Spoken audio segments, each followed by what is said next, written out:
Ariella strode through the moonlight surroundings. Her mind couldn't help but go back to what Leora said. She so badly wanted to open up Leora's brain and see how it functioned. How can she misplace perverted attention from her father on me as something to be envious of? A mocking laughter left Ariella's lips, echoing through the silent path. She recalled how close she'd come to ripping that man's throat out, yet his foolish daughter wanted to kill her for his affection. Her laughter faded, boredom settling in. She hoped Leora got a good scare and stayed out of her way, or her body would make a good fertilizer for the forest. She pushed the thought aside and focused on finding her carriage. A yawn escaped her lips but froze midair.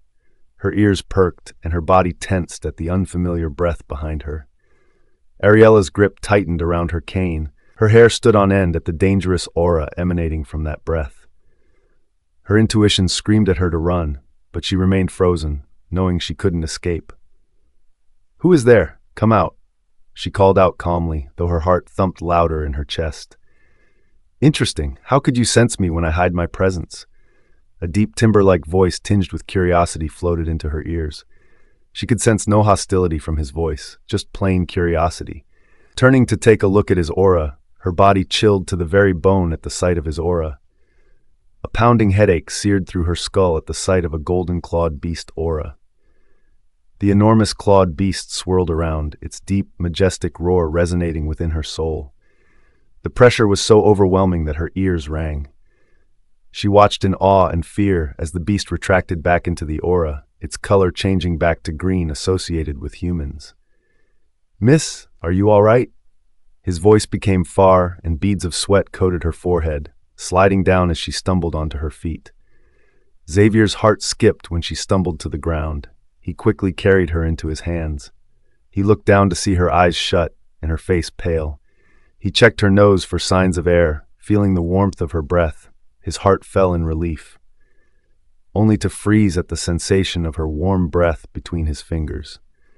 A shiver ran through his body, and his heartbeat strangely raced. He quickly removed his finger as if burned and swallowed hard, his throat feeling parched. He stared down, entranced by her well-defined features, long lashes casting shadows over her eyes, smooth, poreless skin, and full, pink lips. Ariella's eyes fluttered open, snapping him back. He frowned, his golden eyes narrowed, confused by his own reaction. Ariella groaned as her eyes opened. She rubbed her brows, trying to calm her pounding head. "Are you all right?" he asked in concern, helping her stand to her feet as he stared into her blank eyes. Ariella fully awoke at the sound of the man's voice. "Thank you for your help." Her gratitude was clear in her calm tone. Xavier hummed and reluctantly removed his hands from her waist, unaware of his emotions. Ariella reached for her cane, but he beat her to it, retrieving it from where it had fallen between two carriages. "Here, you have answered my question, miss." He handed the cane over to her with a playful arch of his lips, but his gaze was serious. "Ariella, there's nothing special, I just have heightened senses." Ariella gestured for her ears with an expressionless tone. She felt he would leave after satisfying his curiosity. He wasn't the only one who had asked her this. She tapped her cane on the ground to leave, but the sensation of his breath following her made her frown in confusion. "Are you a pervert who wants to take advantage of me?" Her deadpan tone caused Xavier to stumble, his expression incredulous. "What? How could my handsome self be reduced to such a lowly thing by your words?" Xavier's voice rose slightly in shock as he ran a hand through his hair, arranging it carefully, only to freeze when he recalled she couldn't see his handsomeness.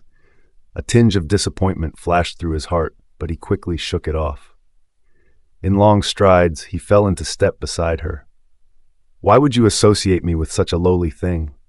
I am an ancient, handsome being," he said, pride and narcissism dripping from his voice.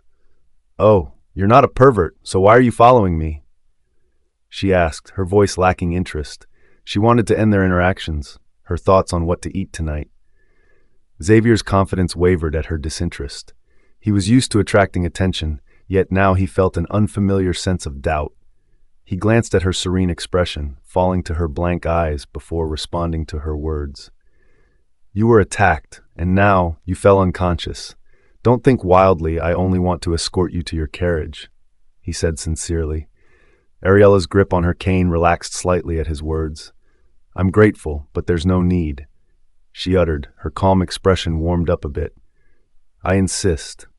Xavier's tone was firm, and they both fell silent, the sound of their footsteps and the rhythm taps of cane accompanying them. The cool air tousled their hair, carrying a faint yet familiar heartbeat. Xavier's calm expression shifted, and his gaze fell on her chest with surprise. Only in this quiet moment did he finally focus on the sound of her heartbeat. So it wasn't a creature, but her. Ariella felt his scorching gaze on her chest and misunderstood. "It seems you're a different kind of pervert, a polite one," she murmured. Strangely, she felt no disgust, which puzzled her. If it were Leora's father or his friends, her body would be prickled with disgust, and she always felt the urge to gouge their eyes out. Xavier's face warmed with embarrassment. "I apologize, I was lost in thought, and believe me, I never force myself on women." He emphasized his last words. "Miss Ariella!" Asher and the rest called out, sighting their figure from afar. Ariella's demeanor softened instantly at their presence. Xavier noticed, his expression turning unreadable as he studied the young triad. His lips thinned as he watched them fuss over Ariella, their caring words grating on his ears. "Miss, how was the gathering? Did you choose a triad?" Aiden asked, his gaze subtly stopping on Xavier's figure. Cold sweat drenched their backs as an overwhelming urge to surrender gripped them. Bolts of fear shot through their hearts, but the thought of Ariella bearing such pressure kept them steady. They gathered around her, pretending to inquire about the gathering. Aiden's subtle gaze was noticed by Xavier, who snorted at their desperate attempt to withstand his pressure. They foolishly believed they could withstand his pressure, unaware that he was barely releasing a fraction of it. Xavier ignored them, interested in Ariella's response. Ariella felt their gaze on her and recalled the polite rejection she faced and shook her head. Xavier's hanging heart dropped. A smile curled his lips but retracted immediately. The rest fell into doubt, wondering if other triads had something wrong with their brains. Miss Ariella was so beautiful and kind and knew how to make mouth-watering foods. They listed her qualities mentally and shook their heads in disappointment at their kind. "Thank you for escorting me. You're welcome to stop by next time for a slice of cake," Ariella said politely.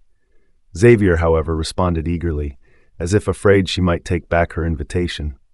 "I will hold you up to that promise." Ariella froze, her lips twitching at his speedy reply. She felt regretful. She was just being polite and didn't expect him to accept it shamelessly. She couldn't take back her words and nodded with a forced smile, turning to live with Kallian and the rest. Xavier watched them leave with a mischievous gleam in his gaze. He knew what she meant, but he wasn't going to miss the chance to meet her again. Unseen by them, he flipped midair, transforming seamlessly. With a powerful flap of his wings, he soared into the sky. High above, he silently trailed their carriage. Aiden and the others remained oblivious to the presence shadowing them.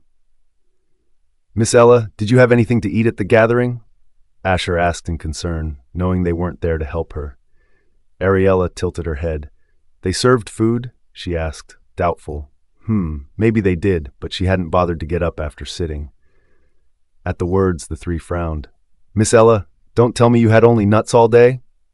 Kylan asked, his eyes widened in shock. Ariella shrank into her seat. A flush of embarrassment dotted her cheeks as their stern gaze bore into her. She felt like a disobedient child under their stares and cleared her throat.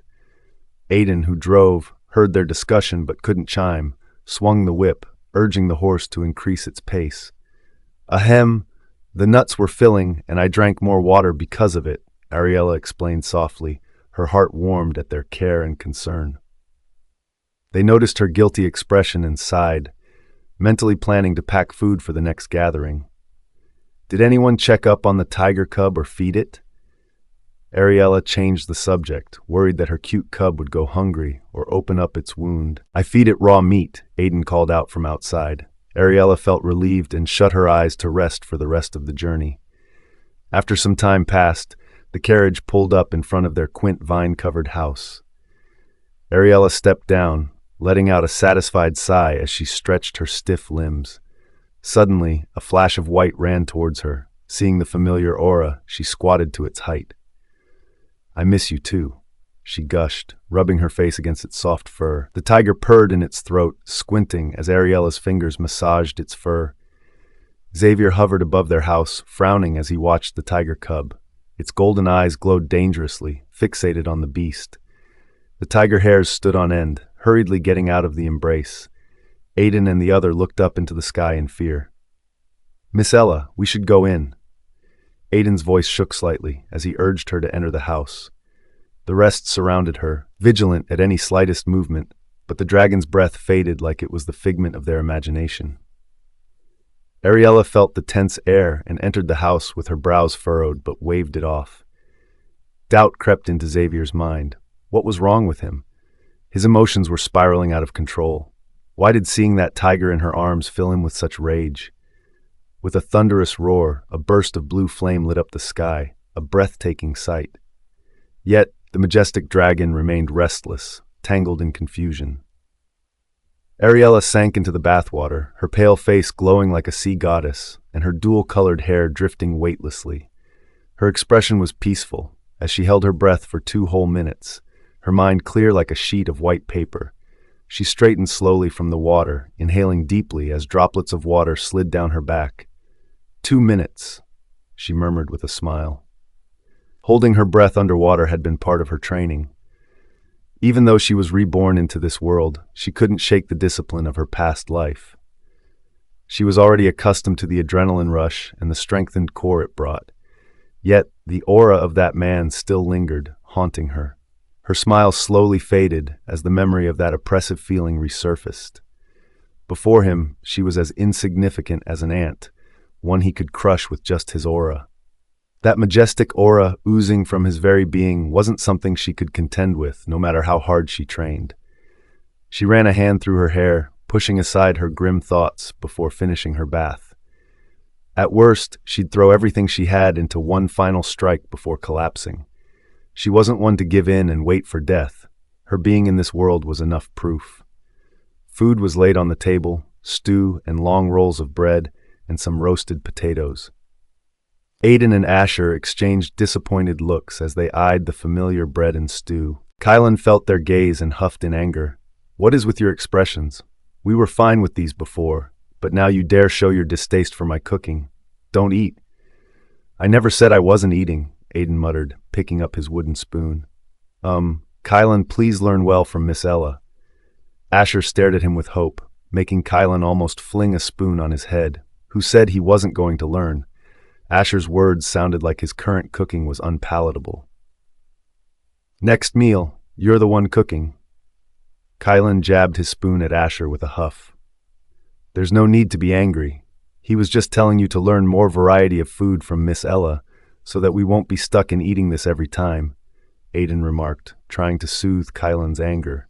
Ariella walked into the dining room, and Kylan's rebuttal was stuck in his throat. Asher helped her pull out a chair, and she sat. "Let's eat," Ariella called out, and the rest picked up their spoons and began eating. Ariella ate the food with relish. It tasted exactly the same, the first food she had in the dragon realm. They ate in silence, the soft clinking of spoons and quiet chewing filling the room. Meanwhile, Xavier went back to his mountaintop, changing to his human form, and he met Leo on the way to his room. Leo noticed his brother's dazed expression and was about to call out when a breeze carried a floral scent through the air. Leo sniffed the air, snapping Xavier out of his thoughts. He turned to see his brother sniffing the air around him with an intoxicating expression and his face contorted in disgust. "Leo, did you develop a strange hobby after a millennium slumber?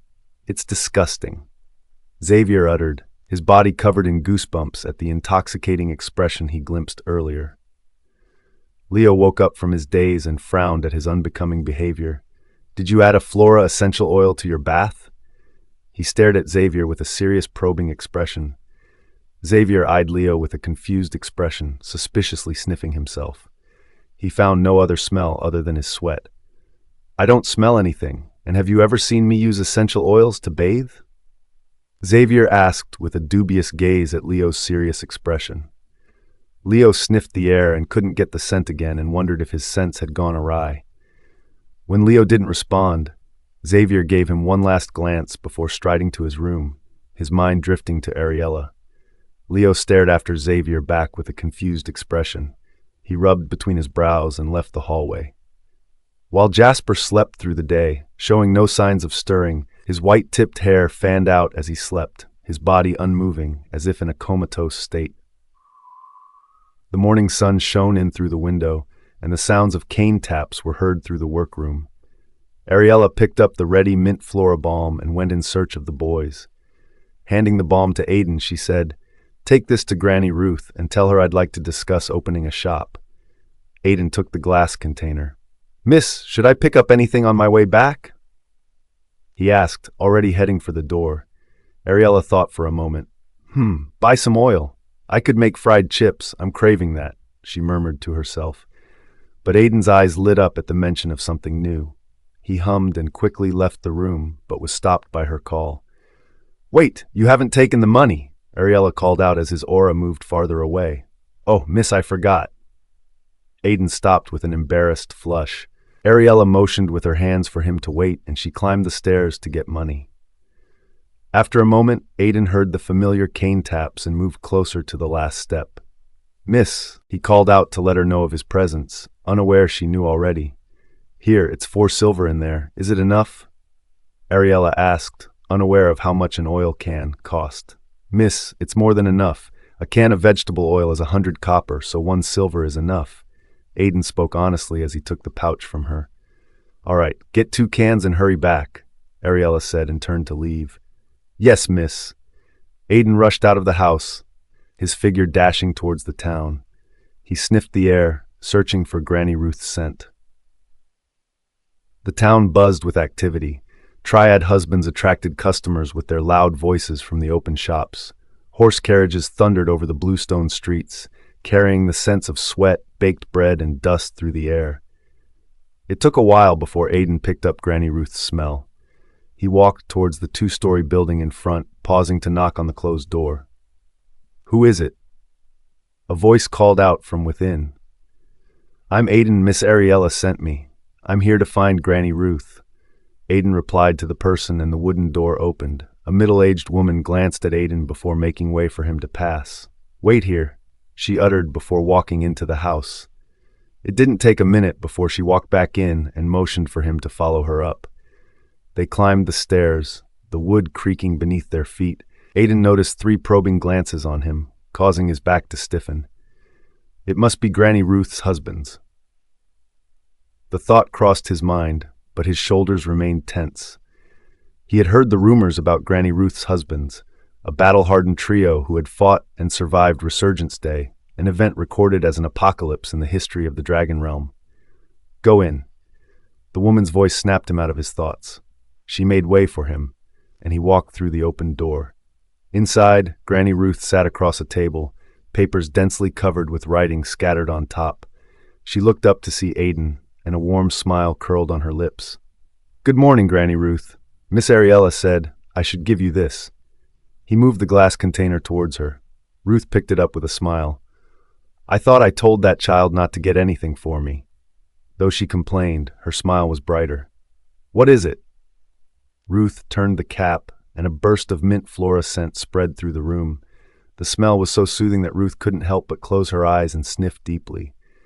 She opened her eyes, surprise flashing through them. "Caroline, get me a bowl of water," she called out, and a response came from outside. "Yes, madam." "Did she say anything else?"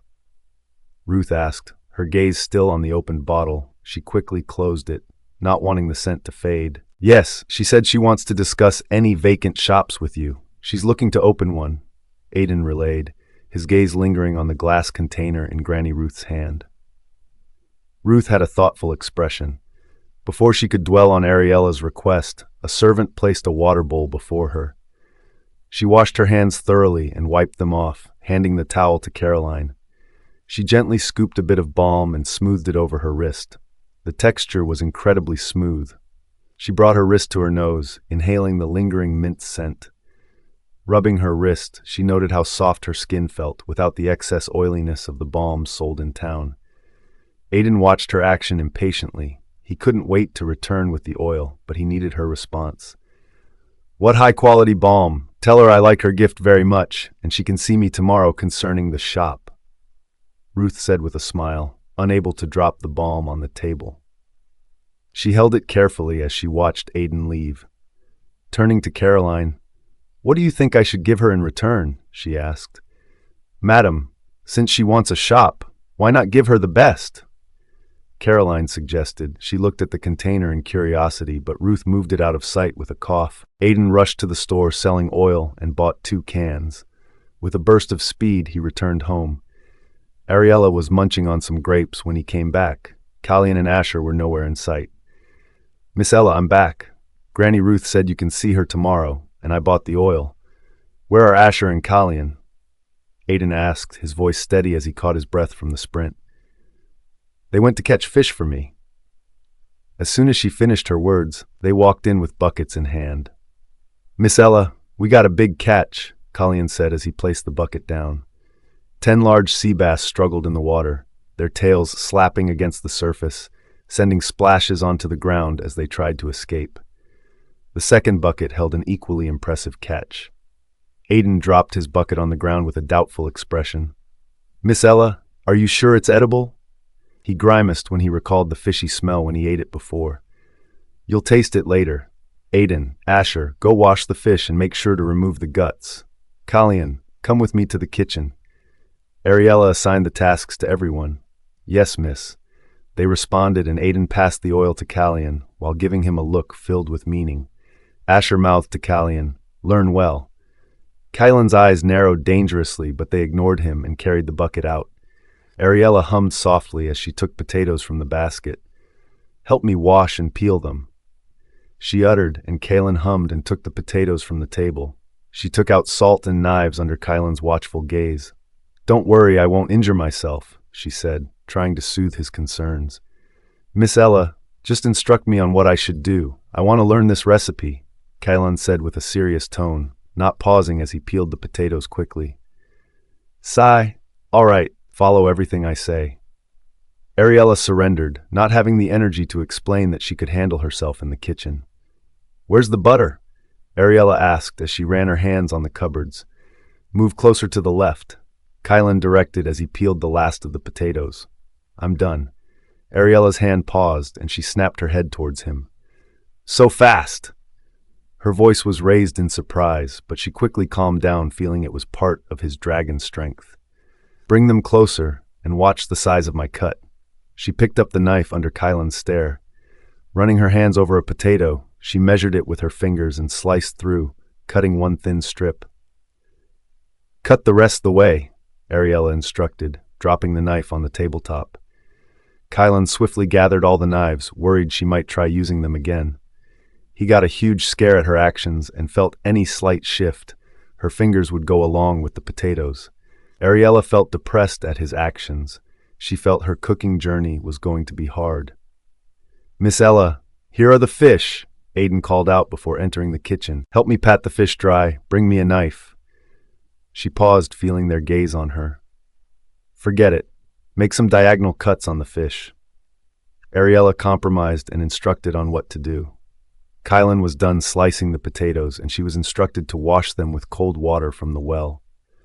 Pour in the oil in the cauldron and allow it to heat. Callian quickly followed her instructions as Aiden and Asher brought the fish to her. While waiting for the oil to be hot, she seasoned the fish. In a large bowl, pour in the needed amount of crushed salt. "Dice those peppers into a paste and juice the lemons," she said, calling no one specifically. Asher and Aiden quickly went to carry out the task before Callian could react. He frowned as he stared at their backs. They were the ones who told him to learn well, and now they are the ones crowding the kitchen. Ariella mixed them in a bowl and instructed Callian to fry the potatoes golden brown. A sizzling sound filled the air as the aroma of fried potatoes spread through the room. She instructed Aiden and Asher to rub the fish in the mixture and let it rest for 15 minutes as the potato chips fried in the cauldron. She stuffed the fish with minced ginger and garlic, brushed them with oil, and Aiden and Asher placed them in the preheated oven. As time went by, their mouth drooled as the mouth-watering aroma tempted their senses. They swallowed for the umpteenth time. Even the tiger crept closer. patting the door with its paws as it purred. Ariella sprinkled salt on the fried potatoes and asked Callian to shake them so the salt would coat evenly. She instructed him to brush the fish with oil as it roasted so it would dry up, and she began preparing the sauce. Melt the butter in another cauldron. Make sure it's on low heat, Ariella said as she fanned herself with her palm, feeling hot. Miss Ella, the butter has melted, Kylon informed her. All right, stir in flour and cook it for 1 minute, Ariella said and moved towards the door. She pushed it up, allowing the aroma to burst out into the room. She sighed in relief as the breeze blew into the kitchen. She shook her head helplessly as she watched Aiden and Asher's aura hovering near the oven. She wondered if the heat wasn't getting to them. No matter how much they looked, it wouldn't get done any faster. She moved towards Callian and asked him to pour in milk and stir continuously to avoid lumps. When it thickened, she added parsley, salt, and pepper. Kylan turned off the fire in time for the fish to be done. Dish the meal. I'll be waiting in the dining room. Ariella left the kitchen. Her throat was hoarse from talking too much. She drank water to soothe her throat as she sat and waited. After a minute passed, they walked into the room with a large wooden tray. White smoke swirled around the food as it was set on the table. Callian served Ariella her portion, while the others, too impatient to wait, nearly forgot about the tiger. Here, Aiden placed the fish specifically seasoned for it, with just a pinch of salt and lemon juice. Let's dig in, Ariella announced, and they dug into the food regardless of the hotness. Bursts of exclamations and satisfied moans filled the room as they devoured the meal, their eyes red and sweat dripping from their faces. Halfway through their meal, a knock sounded on the door. Their heads snapped toward the door. Aiden and the others froze at the familiar scent. Miss Ella, it's the man from yesterday, Asher informed, and waited for Ariella's response. None made a move to get up and answer the door. Ariella frowned.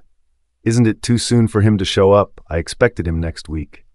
Still, she nodded for them to open the door. Aiden got up from his seat, the taste of the food gone from his mind as pressure exuding from the man's mere presence weighed on him. Suppressing the urge to back away, Aiden opened the door. Xavier stood there, a smirk curling his lips. Miss Ariella, I'm here for my cake, he said in a loud voice as he gave Aiden a brief glance. Ariella rubbed her temples and sighed as footsteps approached. It smells nice, Xavier praised sincerely. He had never smelled such a mouth-watering aroma in his long years of life. He looked at the glistening fish on the table, and his mouth watered. I don't have any cake baked now, but you can join us. Ariella was being courteous, hoping he would leave, but to her amazement, he pulled out a chair and sat comfortably. Thank you for the invitation. I'm famished. Ariella's lips parted, but she was speechless and could only nod helplessly, silently vowing never to extend a polite invitation again. Callian, serve Sir Xavier the remaining fish, she said weakly, and faced her meal. Callian and the rest shared a glance before he got up and went to the kitchen. Xavier noticed their cautious gaze on him, no matter how subtle. Ariella caught his attention. He watched her eat her food with an unhurried grace. The space around her was free from oil stains or splashes. He almost doubted she was blind. Sir, I can feel you staring, Ariella said calmly, biting into a fried potato. Forgive my rudeness. Xavier apologized good-naturedly, knowing he was wrong for staring. Callian came in time and placed the food before him. Without wasting time, he dug in. As soon as the fish entered his mouth, he paused and his eating pace increased. What food is this? This question filled his mind, his eyes glowing as he gobbled the food up with speed. Ariella watched his hands move at lightning speed. The erratic green glow made her head ache, forcing her to close her eyes. Aiden, Callian, and Asher blinked in amazement, wondering how he could eat so fast and clean at the same time. A competitive spirit rose in the air, and they ate fast. Utensils' clinking sound filled the room. Splashes of oil stained the table and their lips as they ate, but no matter how fast they chewed, they weren't as fast as Xavier. Xavier dropped his fork and leaned back in the chair with a satisfied sigh. He glanced at Aiden and the rest with envy. He, an ancient dragon, couldn't eat such a sumptuous meal. He wondered who was the talented of the three that made this meal. Who made this meal? Xavier turned to the young triad and asked, hoping to get the recipe from them. His gaze flashed with disgust at their oil-stained faces and table. He quickly averted his gaze and turned to Ariella to cleanse his eyes. They flushed red with embarrassment as they noticed their messy face. They quickly rushed to the kitchen and washed their hands and face clean. Drying their faces, they walked back to the room and met Xavier's pointed stare. Callian recalled his question and responded, "It's Miss Ariella that made this me." He was interrupted, and suddenly a burst of pressure fell on them. They knelt with a loud bang, their faces pressed to the ground. "How dare you allow a bride to cook, and her at that?"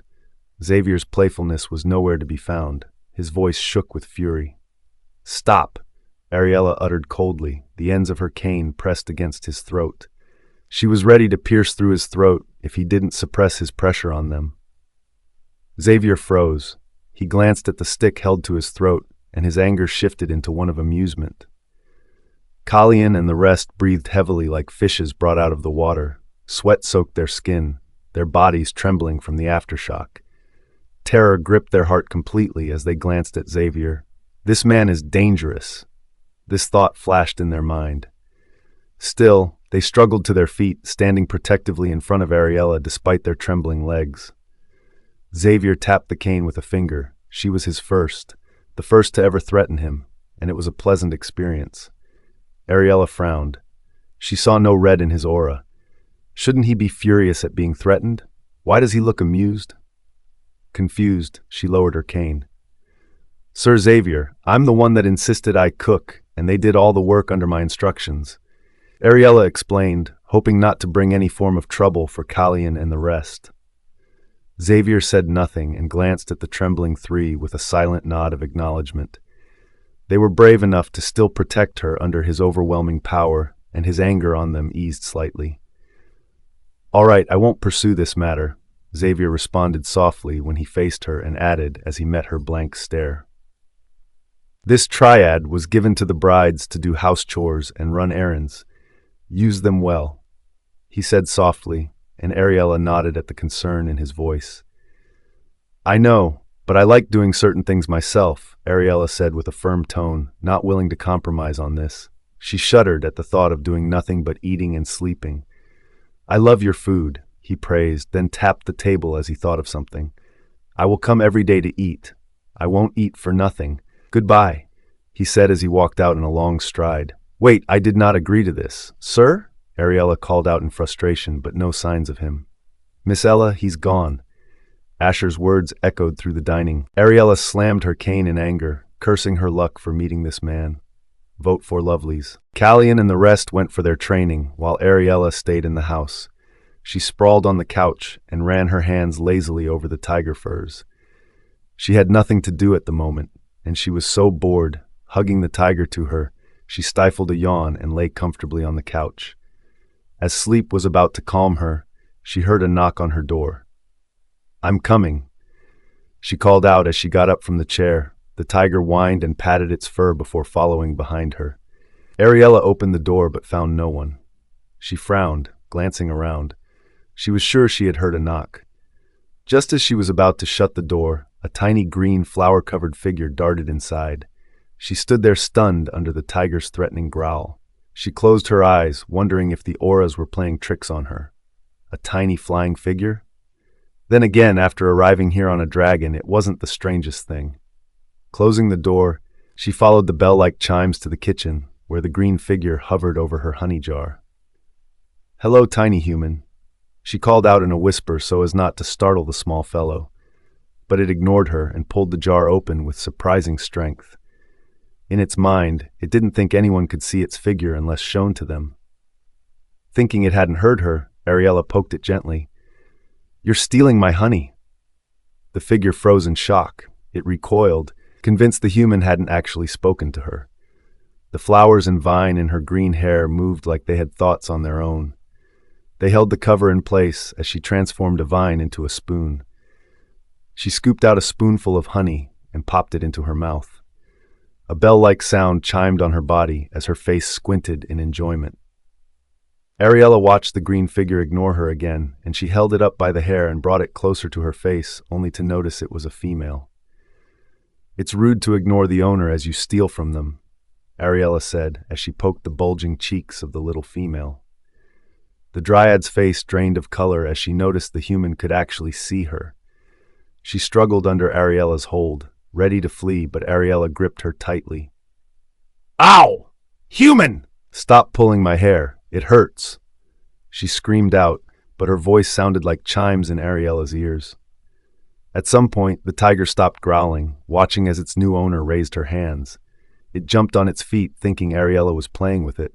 Unaware, a tiny figure was struggling desperately to free herself from Ariella's hold. The dryad sent a vine lashing toward Ariella's hands, but Ariella held it in place. Ariella couldn't understand its chimes, but she could see the green aura around it mix with the dark red aura surrounding her green aura, and knew she was feeling pain. So Ariella held her waist with two of her fingers and released her hair. The dark red aura slowly faded away. Human, release me or I will curse all your flowers to wilt. It threatened, but Ariella could not hear it, or she would have squashed her to death. Ariella realized that every time the figure moved its mouth, a loud chime echoed in the air. She suspected it was speaking, but she couldn't understand the words. What's it saying? Ariella muttered, bringing the figure closer to her ear. But she could only hear chimes and nothing else. She thought of something and walked into her workroom. She grabbed a glass jar, running her fingers over its surface before prying off the lid. With careful hands, she put it inside under its relentless struggle. She used her palm to close the top as she felt around for the straining cloth she used to strain her oils. Let me out! Let me out! I just stole a little honey. Its chimes grew louder as it kicked Ariella's palm. How could this human see me? I only take honey from others' homes. No harm done. Why did this human put me in a jar? The dryad thought hard, her strength draining from all her struggles. She wished there were trees close by, then she blended into the tree and hypnotized this human to let her go. Finding the cloth, Ariella swapped her hand for the cover. She pressed the edges against the oil-filled glass, then crouched to study the now wilted figure inside. She could only wait for the others. If they understood its language, great. If not, she'd let it go.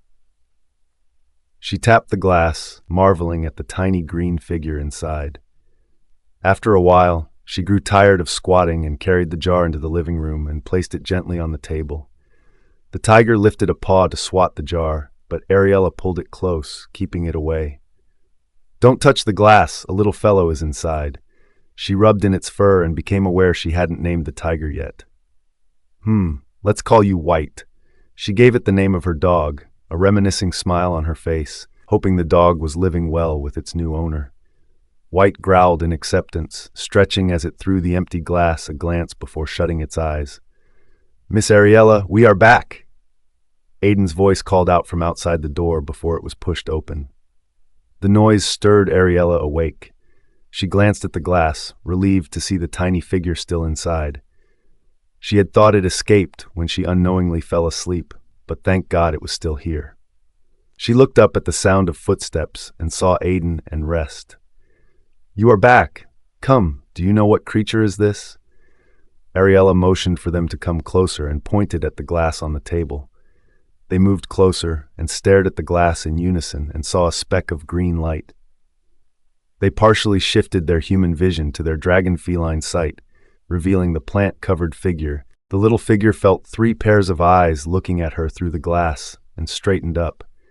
Meeting their feline gaze, she stiffened, but remembering the close relationship between her kind and the dragons, she relaxed. They were shocked to see the legendary dryad.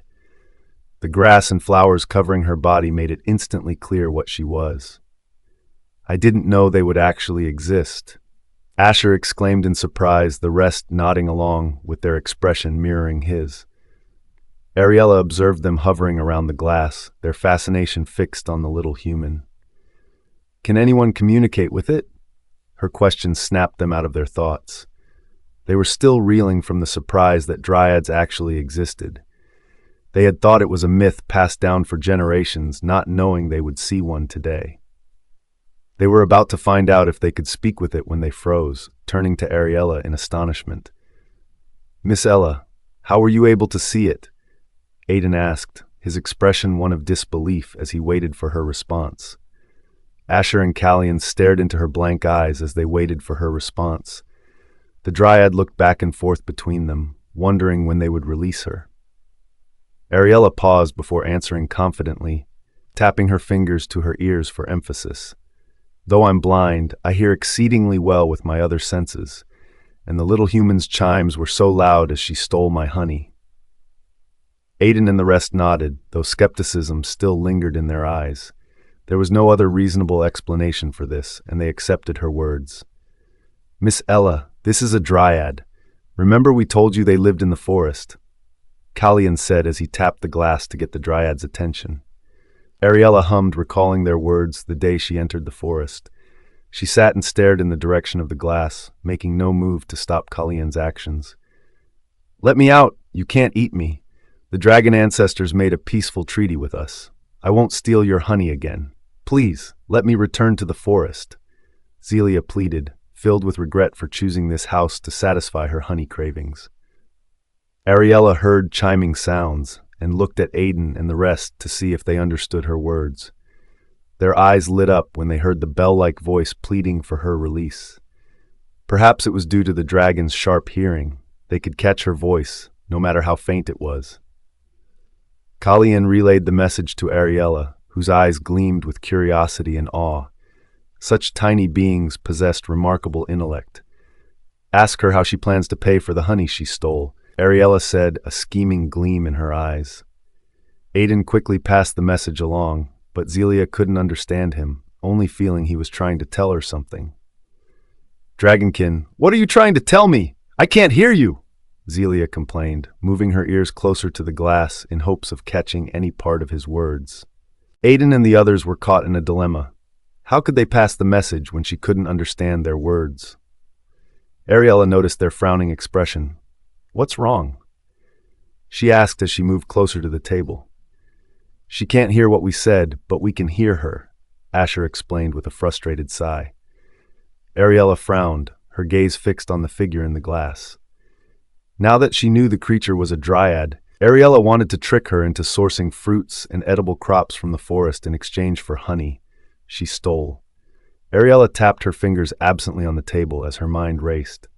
If I release her now, would I ever find another dryad like her? Since she likes honey, sugar should be even more tempting. A smile curled Ariella's lips as she gazed at the glass. Zelia met her smile and shivered for no apparent reason. Something told her this human was up to something sinister. Feed her honey. Don't let her escape, Ariella instructed, rising to her feet. Aiden and the rest nodded to her words, curious at what Miss Ariella wanted to do with the dryad. Callian gently poked Zelia's cheeks as Aiden went into the kitchen to get honey. Asher chuckled at her snarling expression. Her mouth opened, ready to bite Callian's finger off, but he quickly pulled it out of her reach. Don't you dare enter the forest after you let me go. I'll hunt you down and make sure to spank your dragon's behinds. Ow! Stop pulling the vines! Zelia's threats were cut short by loud screams of pain as Asher tugged at the vine on her shoulders in curiosity. Ariella walked into her workroom. She fiddled around with the oils as her mind went over the process of sugar making. As she recalled the process, she hurried to her room with heavy taps of her cane.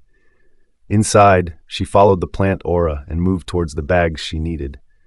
Squatting, she felt around for the zip. Her pale fingers pulled the zip open, revealing its content. Mana stones and some gold coins filled the bag. Her fingers dug into the bag in search of a shell-like horn. Clinking sounds of coins and stone echoed through the room as she dug deeper. She stopped when her hand touched the smooth, sharp edge of the shell. She pulled it out and picked out a small mana stone and slotted it into the shell. She rubbed the shell and it lit up.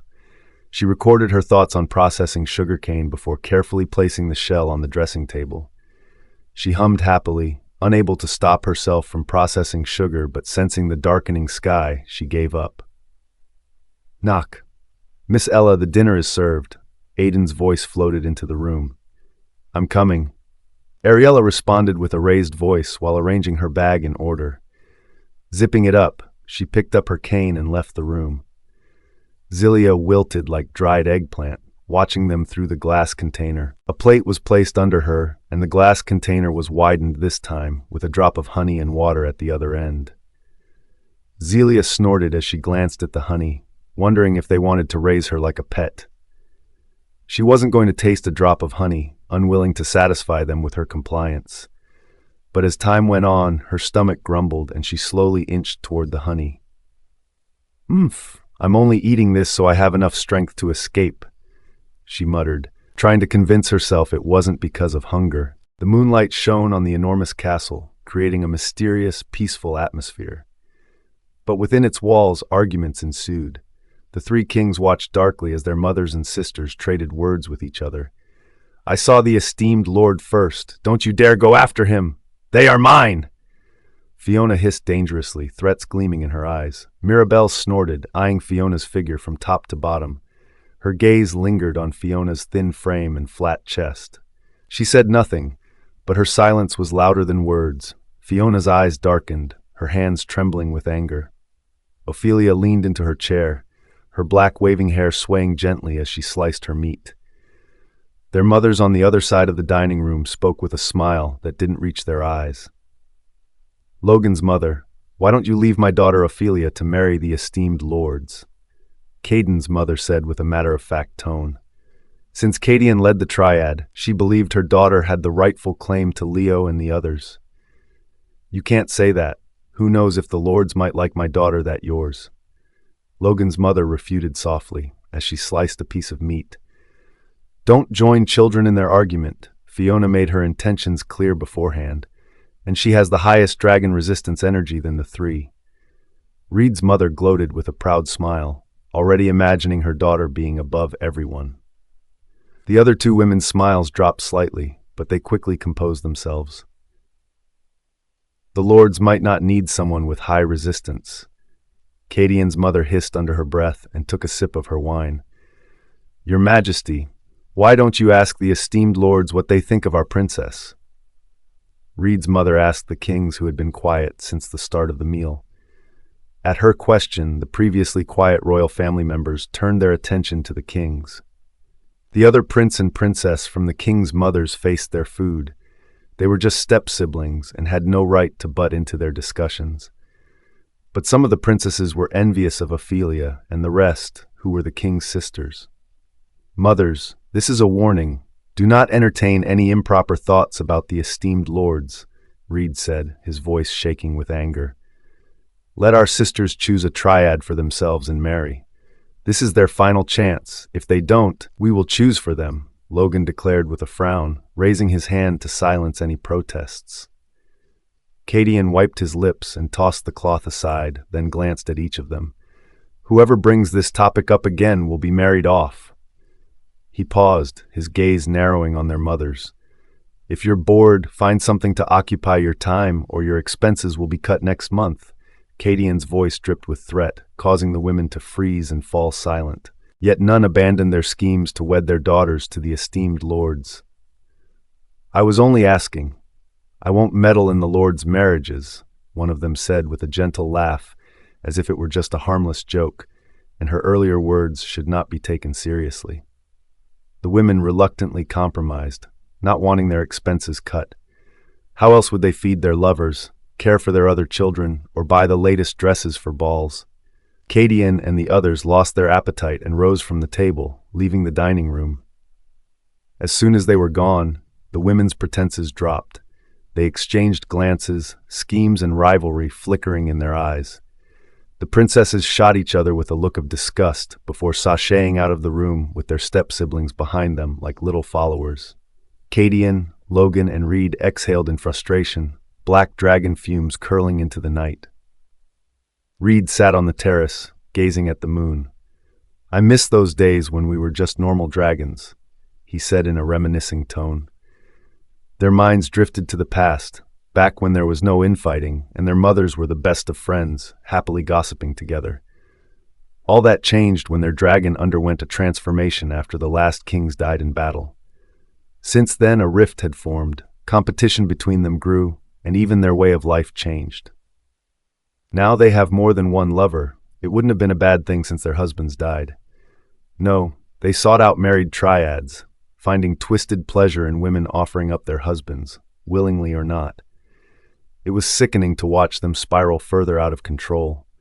No matter how hard they tried to stop them, the women continued their schemes in secret. "There is nothing we can do except clean up their messes," Logan said with a depressed sigh. "I'm not sure we can do that this time around," Cadian uttered with a mocking tone.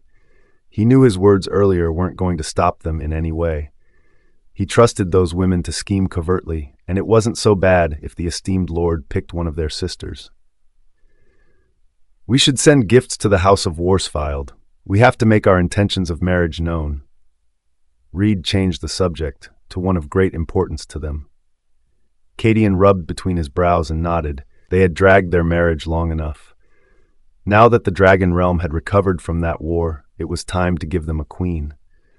"Mother is hosting a ball in 3 days. We can invite the young lady and the esteemed lords," Logan suggested as he straightened up from the terrace. They both nodded, planning to inform their mothers tomorrow. Leo strode towards Jasper's room. It had been 4 straight days since he had slept, and Leo wondered if there was anything wrong with Jasper's body. Pushing away the pearl-made curtain, he walked in, his eyes zeroing in on Jasper's sleeping figure. He reached out to pull Jasper from the bed, but suddenly his hand was frozen solid. Jasper's lips parted, white breath escaping. Leo wasn't surprised by the attack. It was like a defense mechanism Jasper had built around himself, designed to strike at anyone disturbing his rest. Had it been anyone else, their entire body would have been frozen and shattered into particles. Leo waved his frozen hands slightly, and cracks formed on the ice, shattering them instantly. Without hesitation, he reached for Jasper's shoulder, but Jasper, with closed eyes, evaded him effortlessly. Leo took a deep breath, resisting the urge to roast his brother to a crisp. He stretched his hands again, faster this time, but Jasper still dodged his grip, making him grasp the bed covers instead. "That's it!" His loud roar shook the mountain as a burst of flames enveloped the room. "Cough!" Jasper patted his body, shaking off the ashes of the bed covers that clung to his blackened form. Jasper frowned, shot Leo a bland look, and stifled a yawn as he spoke. "I will sleep on your bed." A tic formed on Leo's forehead as he watched Jasper stride in the direction of his room to continue sleeping. "Stop right there!" Leo barked, standing in front of Jasper, way in seconds. Jasper sighed, annoyed by his brother's interference with his sleep. "What do you need me for again?" Jasper drawled lazily, his heavy eyelids half closed as he stared at the angry Leo. Seeing him like this, Leo sighed helplessly and rubbed his brow, his anger fading. "Don't you know how long you have slept? It's 4 straight days." Leo uttered, wondering why he was putting himself through the stress of waking Jasper up. Leo's words shook off some of his drowsiness, but he still felt he hadn't slept enough. "Remember, you promised to stay awake when I wake you from sleep. Don't go back on your words." Jasper's frown deepened at Leo's words. "There's nothing interesting to do. Why do you keep waking me?" Jasper muttered under his breath as he followed Leo out of his room. Leo ignored him. Nothing new was happening, but at least Jasper could use his healing flame to make potions for the human kingdoms. They had enormous wealth, but Leo found something to do for Jasper, or he might sleep himself into deep slumber, dragging them along with him. If it had been before, Leo wouldn't have cared about falling into another deep sleep, but the scent of those lilies tormented his senses. He snapped back to reality at the first light of dawn. He looked outside the mountain opening and witnessed the sight. Turning to leave, he sighted Xavier's figure from the corner of his eyes and paused. "I'm curious, where do you think Xavier is going at these wee hours of the morning?" Leo asked out loud, not considering an answer from Jasper. Jasper shrugged, feeling it wasn't any of his business. He quickly wanted to do the chorus Leo would assign to him as usual and go back to sleep. Before he could urge Leo to hurry, his brother leapt outside and transformed midair. "Xavier is behaving suspiciously. Let's follow him," Leo said through their mind link, not telling the truth of why he tailed Xavier. "What's wrong with you? How is it any of my business where Xavier goes to?" "Ha!" Jasper let out a frustrated sigh, too lazy to continue taking. Leo ignored him and beat his wing, ready to follow after Xavier's figure. Jasper could do nothing but jump down, transforming mid-flight. He followed after Leo's figure. Xavier flew slowly, waiting for daylight before reaching Miss Ariella's home. He was unaware of the confused and impatient two tailing him. After 2 hours, Leo could smell the lily's scent, and his feline eyes shifted in excitement. Jasper could feel the obvious change in Leo and tilted his head in confusion, but still followed after him. Xavier changed into his human form, using his scales to cover his body as a cloth. He was about to walk to her door when he stopped in his tracks. Turning at the sound of beating wings, he found Jasper and Leo's dragon forms transforming into their human form. Xavier dashed towards them and questioned in a hushed tone, "What are both of you doing here? Go back." Xavier motioned for them to leave. He would settle this when he got back. Leo was entranced by the scent to even hear what Xavier was saying, only seeing his lips move and nothing else. Jasper gave Xavier a flat expression, his eyes flashing with curiosity at Xavier's secretive behavior. He looked at the house in front and glanced at both Xavier and the dazed Leo. "What are you hiding?" Jasper asked in a lazy tone. Leo was snapped back to reality at Jasper's question. He also turned to Xavier, waiting for his response. Xavier cursed under his breath but calmed, knowing he had nothing to hide. "All right, but we have to get her." Xavier was interrupted by the sound of the door opening. Their breaths hitched when they saw Ariella in her training clothes. Her black pants and top outlined her figure, the fabric hugging her with every move. Ariella was in the process of tying her hair up, her top lifting slightly and revealing her pale-toned stomach. She paused, sensing heated gazes on her, and her ears caught the sound of breathing. She removed the lace from her eyes and saw 3 green auras. She quickly shut her eyes when she felt the enormous clawed beast swirling around them. "Miss Ariella, sorry to intrude. These are my brothers." Xavier quickly composed himself when he noticed Ariella was aware of their presence.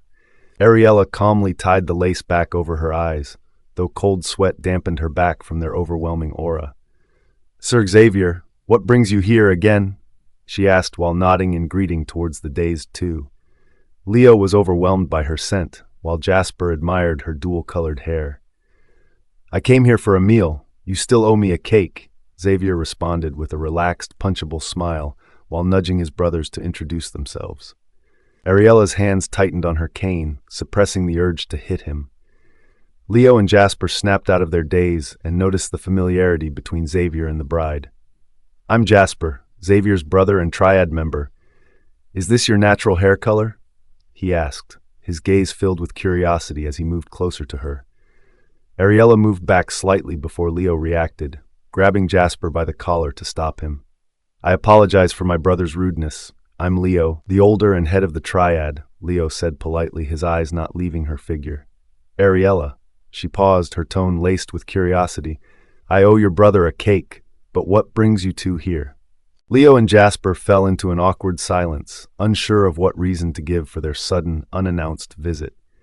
They both turned to Xavier for help. "You can go in. I need to do my exercises," Ariella said, not waiting for their response, as she motioned with her cane for them to enter. They could only nod and move towards her door, but didn't enter. They turned, hiding their breath as they watched her swing her cane in a swift motion. Her movements were graceful, but her every swing carried a brutal force. They watched entranced, wondering why a bride would learn to fight. Beads of sweat slid down her face. Turning on her heels, she pierced the cane forward in a thrust, her hair whipping with the wind.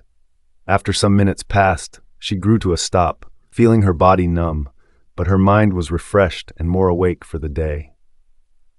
She removed her lace from her eyes and was startled to see their figures standing at her door. "You can go in," she repeated herself, thinking they didn't hear her, but the thought of their heightened dragon sense, she denied that thought. Jasper's brows rose slightly. He wondered how she could accurately know there were the ones and which place they stood. He stared into her blank, icy blue eyes and instantly knew she wasn't faking her blindness. With his healing fire and years of potion making, he could easily tell when someone was ill. One look at her eyes told him his fire couldn't heal her. She had been born blind. He felt a pang of disappointment but pushed it aside as he stepped into her home. Leo glanced around, his eyes briefly lingering on the flowers lining the walls before settling on Aiden and the others. Aiden, Callian, and Asher felt like a mountain pressed heavily on them under the men's gaze. Sweat broke out on their skin as their bodies bowed forward, as if moving on their own. They had never felt this way around other dragons, but these three were entirely different. They had thought there was only Xavier, but now there were two more like him. "If you want your cake earlier, you need to do something for me." Ariella's voice lessened the pressure they felt, and they breathed heavily in relief. Leo and Jasper were curious about the cake she and Xavier kept speaking of. "Do you want as well?" Ariella asked as she turned to Leo and Jasper, internally happy at getting free labor to juice the sugarcane. With their help, she could make a larger quantity of sugar. "Okay." They responded, having no clue what a cake was. Ariella clapped her hands in excitement. A smile curled her lips as she instructed Aiden and the rest to bring out all the sugarcane. "Let's eat a light breakfast before we get to work. Callian, come with me." Ariella walked toward the kitchen with Callian in tow. The rest waited in the living room. Aiden and Asher gave each other a look before heading straight to the kitchen. They didn't want to stay a minute in their oppressive presence. When it was only them, Leo turned to Xavier. "Start talking. When did you get in contact with a bride?" Jasper lounged in his chair, but his ears remained sharp for Xavier's response. Xavier glanced at his brothers, his chin resting on his hand as he began to explain how he first met Ariella, though he left out the full story of why he had been flying around in the first place. Leo and Xavier found nothing wrong in Ariella attacking another bride since it was self-defense. "How can you shamelessly accept her polite words?" Leo asked with a shake of his head, but he didn't rebuke Xavier for his actions. "So the cake is edible." Jasper hummed under his breath as he closed his eyes.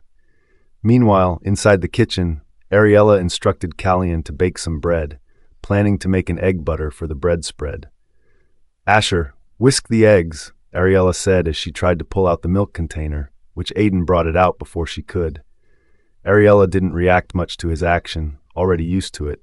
Instead, she told him what else she needed. "Bring out olive oil, salt, and sugar." "Oh, have any of you fed the little human?" Ariella asked, just remembering the dryad. Asher and the rest were stunned. They too had forgotten. Not hearing their response, she felt slightly guilty for forgetting her.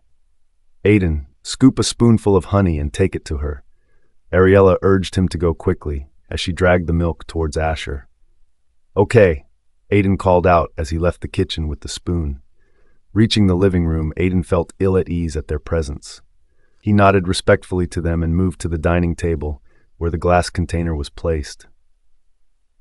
Leo and the others watched his action of placing the honey into the container and noticed a tiny presence inside.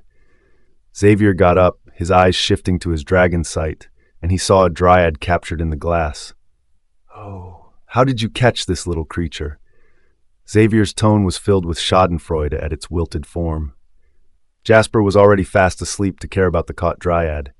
Leo merely gave it a passing glance, not interested in telling Aiden to release it. "It's Miss Ariella that caught it," Aiden responded as he poked Zelia with the spoon. Zelia snorted and turned to the side but froze when she caught Xavier's figure. "They are awake!" These words echoed through her mind. Her body trembled slightly, but she suppressed her fear and moved closer to the glass. "Esteemed Lord, please tell them to release me. I only stole a little honey. I did nothing else." Zelia pleaded her case, her heart beating fast in her chest in fear at the presence of her people's conqueror. Little thing, you seem to know me," Xavier uttered, his gaze held questions. He heard her words clearly, and Aiden noticed. Aiden's eyes widened, and he looked carefully at their interactions, keeping in mind to inform Ariella later. "I inherited my knowledge from the ancestor before me," Zelia answered truthfully. "For their kind, before an older dryad dies, it impacts all its memories and others before it into a new dryad." Xavier nodded, remembering they had that ability, but his mind went back to Aiden's words, and he snapped his head towards Aiden, his eyes filled with shock. "How is it possible for Ariella to capture a dryad?" Xavier asked with a voice tinged with disbelief. Leo sat up abruptly at his words and turned to Aiden in time for him to nod in response. I'm speaking the truth. When we got back from training, we found it in a glass container. Aiden explained further under their gaze. Hearing his sincere voice and his steady heartbeat, they believed him, though they were still skeptical about his words. To the dragons, dryads were as inconspicuous as insects, invisible to human eyes. The idea that Ariella could capture one was not just unbelievable, it was almost impossible. Xavier and Leo couldn't find any other valid reason to explain this, so they accepted Ariella had captured the dryad. Esteemed Lord, please release me. I won't bear a grudge against this human, I promise. Zelia's pleas got Xavier's attention, but his eyes grew cold at her words. Little thing, you dared to think of retaliation against her? Xavier's voice was dangerously low. His eyes shifted to golden-slit pupils. Zelia held her throat, a choking pressure weighing heavily on her, and she found it hard to breathe. Her legs sank to the ground. Her back was soaked in cold sweat as she trembled under his surging anger.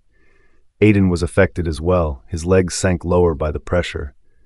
Xavier, cease your anger, Leo said, pressing a hand on Xavier's shoulder, instantly calming him down. Xavier's eyes returned to their human form as he frowned, unsettled by his loss of control. He had always prided himself on mastering his emotions. What was it about Ariella that unsettled him so deeply? He had lived long enough to encounter Malie, ash nymphs who governed lesser dryads and other nymphs alike, yet none of them had ever stirred anything in him. He ran a hand through his hair and drew in a deep breath, suppressing his confusing emotions. There's no use letting it live. Leo's calm, chilling words snapped Xavier out of his thoughts. He turned to see Leo opening the glass and the dryad's pale figure. Aiden's heart hung in his throat, too stressed by the emotional roller coaster he was on this last minute. Sir, Miss Ella caught the dryad herself. We should ask her. Aiden trailed off under their gaze, but Xavier and Leo got the message. Leo's hands paused, giving the trembling dryad a glance before closing the glass container. Zelia's vision blurred, her heart pounding from how close she came to death. She didn't know what triggered their fury. Regret flashed through her before she passed out. Xavier clicked his tongue when he noticed this, wondering how she dared seek revenge with such a weak will. Leo frowned. Clearly, the nymphs needed a lesson on educating their kind. A dryad should never harbor thoughts of revenge against a dragon's bride. According to the treaty, neither the bride nor the female child of a dragon was to be harmed under any circumstance, just as the dragons vowed never to harm the forest or their kind. So now for a young dryad to blatantly say it wouldn't retaliate showed she favored such thoughts in the first place, which was unacceptable. When we get back, we each go to other nymphs. Hearing Leo's words, Xavier realized how wrong the dryad's thoughts were, not just about Ariella, but for the other brides.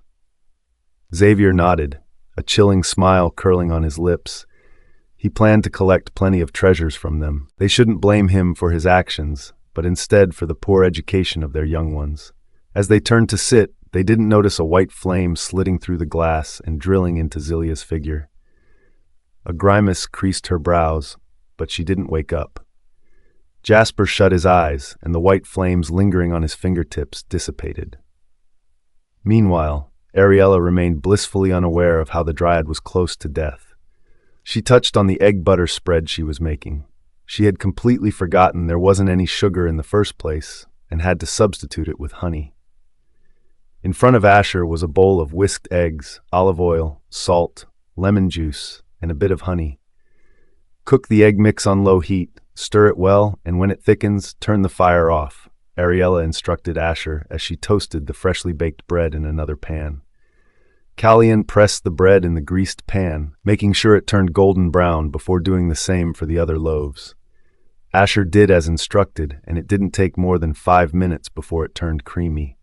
Without being told, he removed it from the light and served it on different plates as Callian added the toasted bread at the sides. Asher scooped out a residue from the pan and licked it curiously.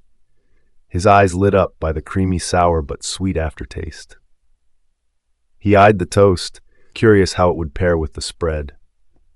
After a while, Ariella returned to the living room and pulled out a seat from the dining table as Callian and Asher brought in the food. Xavier shamelessly pulled out a seat without being asked to join, being so comfortable as if he were in his own home. Ariella merely shook her head slightly, turning to the other guest. She was relieved not everyone was like Xavier. "Come join me for breakfast. I made enough for everybody," Ariella uttered with a polite smile. "Thank you." Leo and Jasper responded with their distinctive tone of voice. Jasper's hoarse tone caught her attention. How could he sleep so soundly in a stranger's home? "Here, the butter is on the left," Colleen said in a whisper as he placed the plate in front of her. Ariella's lips curled in a grateful smile as she nodded in response.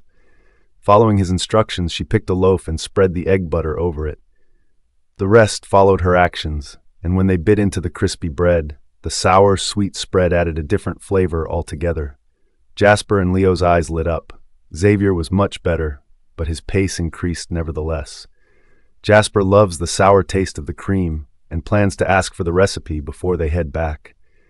No one spoke as they ate their breakfast. Leo shot Xavier a look of envy. He imagined the noodles he ate must have been delicious as well. Xavier felt his gaze and raised his brows in question as he chewed, but got a disdainful glare in response. When they were done with their food, Ariella clapped her hands in excitement, and her lips parted to issue instructions when Aiden interrupted. "Miss Ella, we forgot to visit Granny Ruth yesterday," Aiden shouted in surprise, just now recalling something important. Ariella facepalmed. "How could I forget something so important? I hope she won't be angry. The sugar making would have to wait." A disappointed sigh escaped her lips. She turned to Xavier and the others, her voice reluctant. "We have to reschedule for the next day." "All right, we'll be here tomorrow," Leo responded for his brothers. Jasper wasn't against Leo's rear decision. "Okay, thank you. I will make something good for you," Ariella promised with a smile as she watched their aura move closer to the door.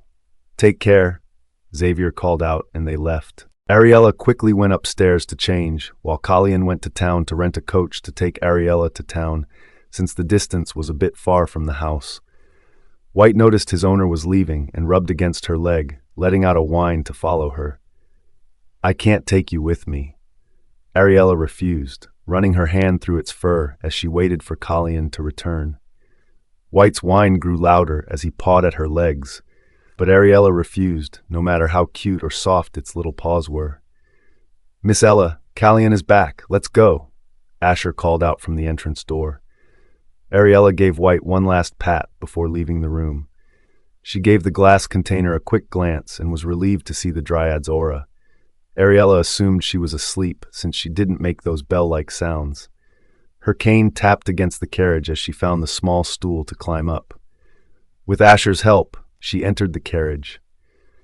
Colleen kicked the side of the horse, and it moved under White's grievous stare. Ariella leaned toward the window, the cool breeze lifting her hair as she relaxed to the rhythmic clatter of hooves.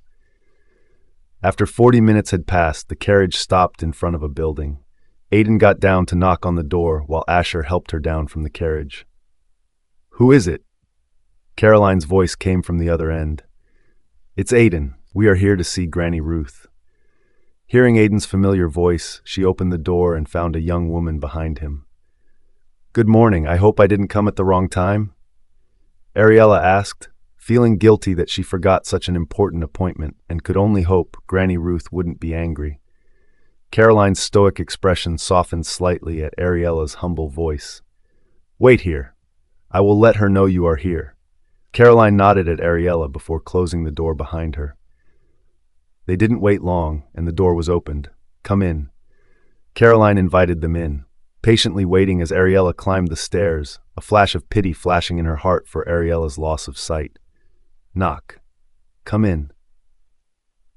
Granny Ruth's voice came from behind the door. She raised her head at the sound of cane taps.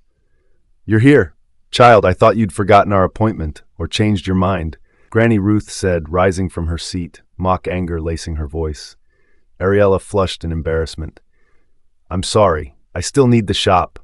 "Ha, I'm not angry. How have you been? Have the boys been taking good care of you?" Ruth asked, her voice tinged with concern as she glanced at the boys behind Ariella. "They have been so helpful to me," Ariella answered sincerely, sitting with Ruth's gentle pat on her shoulders. "Good to hear. I received your gift, and I can honestly say that all the balms I had used paled in comparison. Ruth praised. She ran a hand on her hands, liking the smooth, hydrated feel of her skin. I'm glad you like it. That's the reason I need a shop. I plan to sell balms and some other skincare products. Though confident in her balm, Ruth's praise still brought a smile to Ariella's face. Ruth pulled out a chair beside Ariella and sat. You boys can wait in the living room. She and I have a business to discuss. She waved Callian and the rest off. But they waited for Ariella's response. Noticing her nod, they left the room under Ruth's nod of approval at their actions. It seems these boys learned the rules well. She mused, then turned her focus to Ariella. I will become your #1 customer when you open, after using your balm. I can't go back to the regular balms again. Now let's get down to business. Her tone shifted, and Ariella sat quietly waiting for her to continue. There are 2 shops available. One is small, but it's in the town center, while the other one is bigger, but it's a bit secluded. You have to pay a rent of 2 gold coins a month. Ariella listened attentively to Ruth's words and was pleasantly surprised at the cheap rent. Back in the human realm, a rent is 5 gold coins upwards. I would like the bigger one. Ariella made her choice. Her ears are sensitive, and in the long run, the noise might cause her a headache. She welcomed occasional noise to feel connected to the world, but too much overwhelmed her. All right, we can go inspect it to see if there's anything to renovate. But first, let's discuss something else, Granny said with a gossipy tone at the end of her sentence. She rang the bell on the table, sending for tea. Ariella's thoughts raced, but she couldn't figure out what Granny Ruth wanted to discuss and could only wait patiently for her to continue. The chef in the kitchen heard the bell with his heightened ears and quickly prepared some biscuits and tea for her and her guest. So tell me, how did the courting gathering go? Did you find any suitable triad? Ruth asked, her eyes flickering with curiosity. Ariella hummed in realization. She could feel the excitement in Granny Ruth's voice and could only disappoint her. I'm still single. They were all scared away by my eyes. Ariella pointed at her eyes. Her tone was calm, not saddened by the fact at all. Ruth was stunned. She looked at the beautiful young woman before her and wondered if the triads were getting blind these days. It was hard enough for triads to marry a human female one as beautiful as Ariella was rejected, and she wondered if something was mentally wrong with them. Were they so enamored with other creatures that were unable to bear a child for them, or were they concerned her blindness would be passed on to the next generation? Ruth could only sigh regretfully. If her son's triad were still single, she would have introduced Ariella to them. Child, don't be disheartened. You will still find a triad who would love you. Ruth could only console her as she called for the person on the other end of the door to enter. A male servant entered, placing a tray of tea and biscuits on the table before leaving quietly. Here, have some tea and biscuits, Ruth said, gently guiding Ariella's hand to the cup handle. They sipped their tea quietly as Ruth began offering advice, important things every business owner here should know. She warned Ariella to guard her secrets carefully and never offer credit, no matter how convincing the request. The women here are quick to take advantage, she said with a knowing tone. Ariella listened carefully, biting into a biscuit, wincing slightly at its hardness before sipping tea to soften it. Granny Ruth and Ariella came downstairs. Their destination was the shop Ariella would be renting. Asher and the rest got up and followed after them. The distance of the shop from your house is just a half-hour drive, Granny Ruth remarked before entering their carriage. Ariella was helped up the carriage. The boys stayed outside, giving the women space to themselves. Once Ariella was seated, Asher drove off, following Granny Ruth's directions. Half an hour later, the carriage passed through different shops before pulling up in a corner. In front stood a locked shop. Around it were tall grasses, which showed no one had been there for a while. 2 modest-sized shops flanked the area, while a tall building loomed at the far end. Sounds of male laughter, women's giggles, and moans echoed from the building. Granny Ruth noticed several carriages parked nearby as various women hurried into the tall building, and she frowned, forgetting there was a pleasure house in this shop location. Dear, I apologize. I forgot this building was here. We can go to the other shop. Ruth suggested, her gaze on Ariella, waiting for her response. The boys outside frowned with flushed faces when they heard the moans coming from the tall building on the other end. Ariella wasn't fazed by the pleasure house. Instead, she saw it as a golden opportunity for business. Where else could she see larger numbers of women than here? Who wouldn't like to have smooth, glowing skin to entice their lovers? No need to change it. I'm very satisfied with the location, Ariella said with a calm smile. Her mind was already clinking with silver coins she would make. Granny Ruth sighed, but got down from the carriage, Aiden helping Ariella down as Ruth unlocked the door. The noise stirred the two nearby shop owners, who peeked from their doorways to see Granny Ruth leading a beautiful woman into the abandoned shop in front. One of the women frowned when she understood Granny Ruth's intention. With no further delay, she left her shop in hurried steps. Granny Ruth, good morning. Are you trying to rent out this shop? They turned to the sound of the voice to find a chubby woman walking towards them with a fake smile gracing her lips.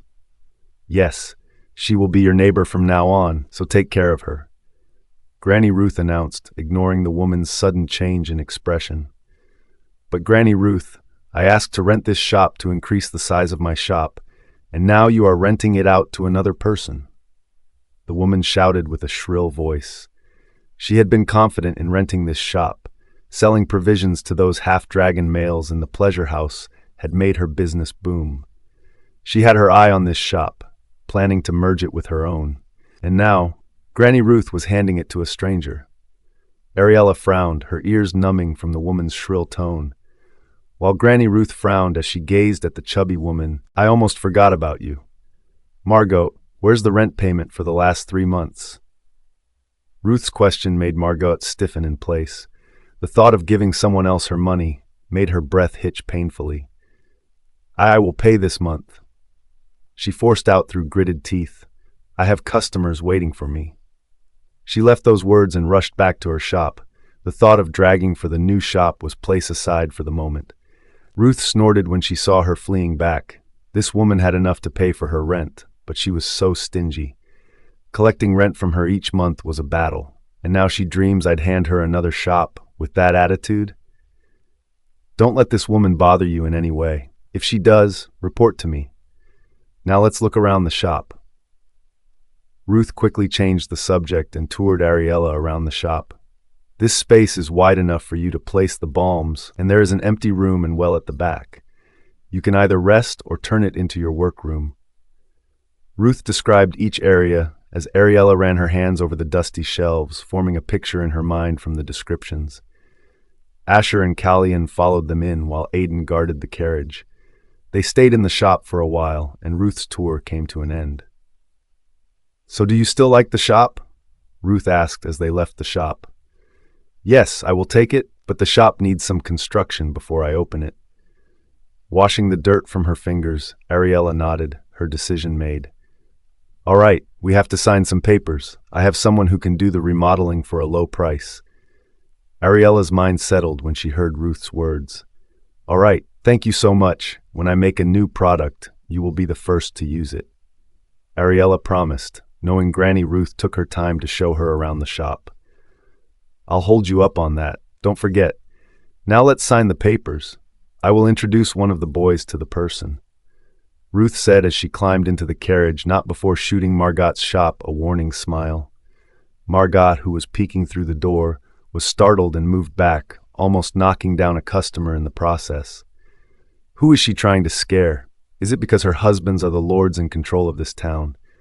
Margot clicked her tongue, envy lacing her voice. Margot ignored the man she almost knocked over. It was one of her husbands who apologized and attended to the customer, or he would have left. On Ariella's end, she returned to Ruth's home, signing the contract. Ariella left with a satisfied smile on her lips. Asher was left behind to contact the person who would remodel the shop. Let's buy some things before we head back, Ariella called Callian to stop when they passed the bustling streets. Okay. Callian responded and guided the horse to a free space to stop. Aiden got down, holding her wrist gently as he guided her down. Ariella closed her eyes as bursts of aura colors danced around her, moving to and fro. It took a minute and she got used to the colors. "Kalian, what foodstuff is about to finish in the kitchen?" she asked as she followed them towards the shops selling provisions. Kalian named a few, and they began shopping around. Ariella stocked up on essential oils.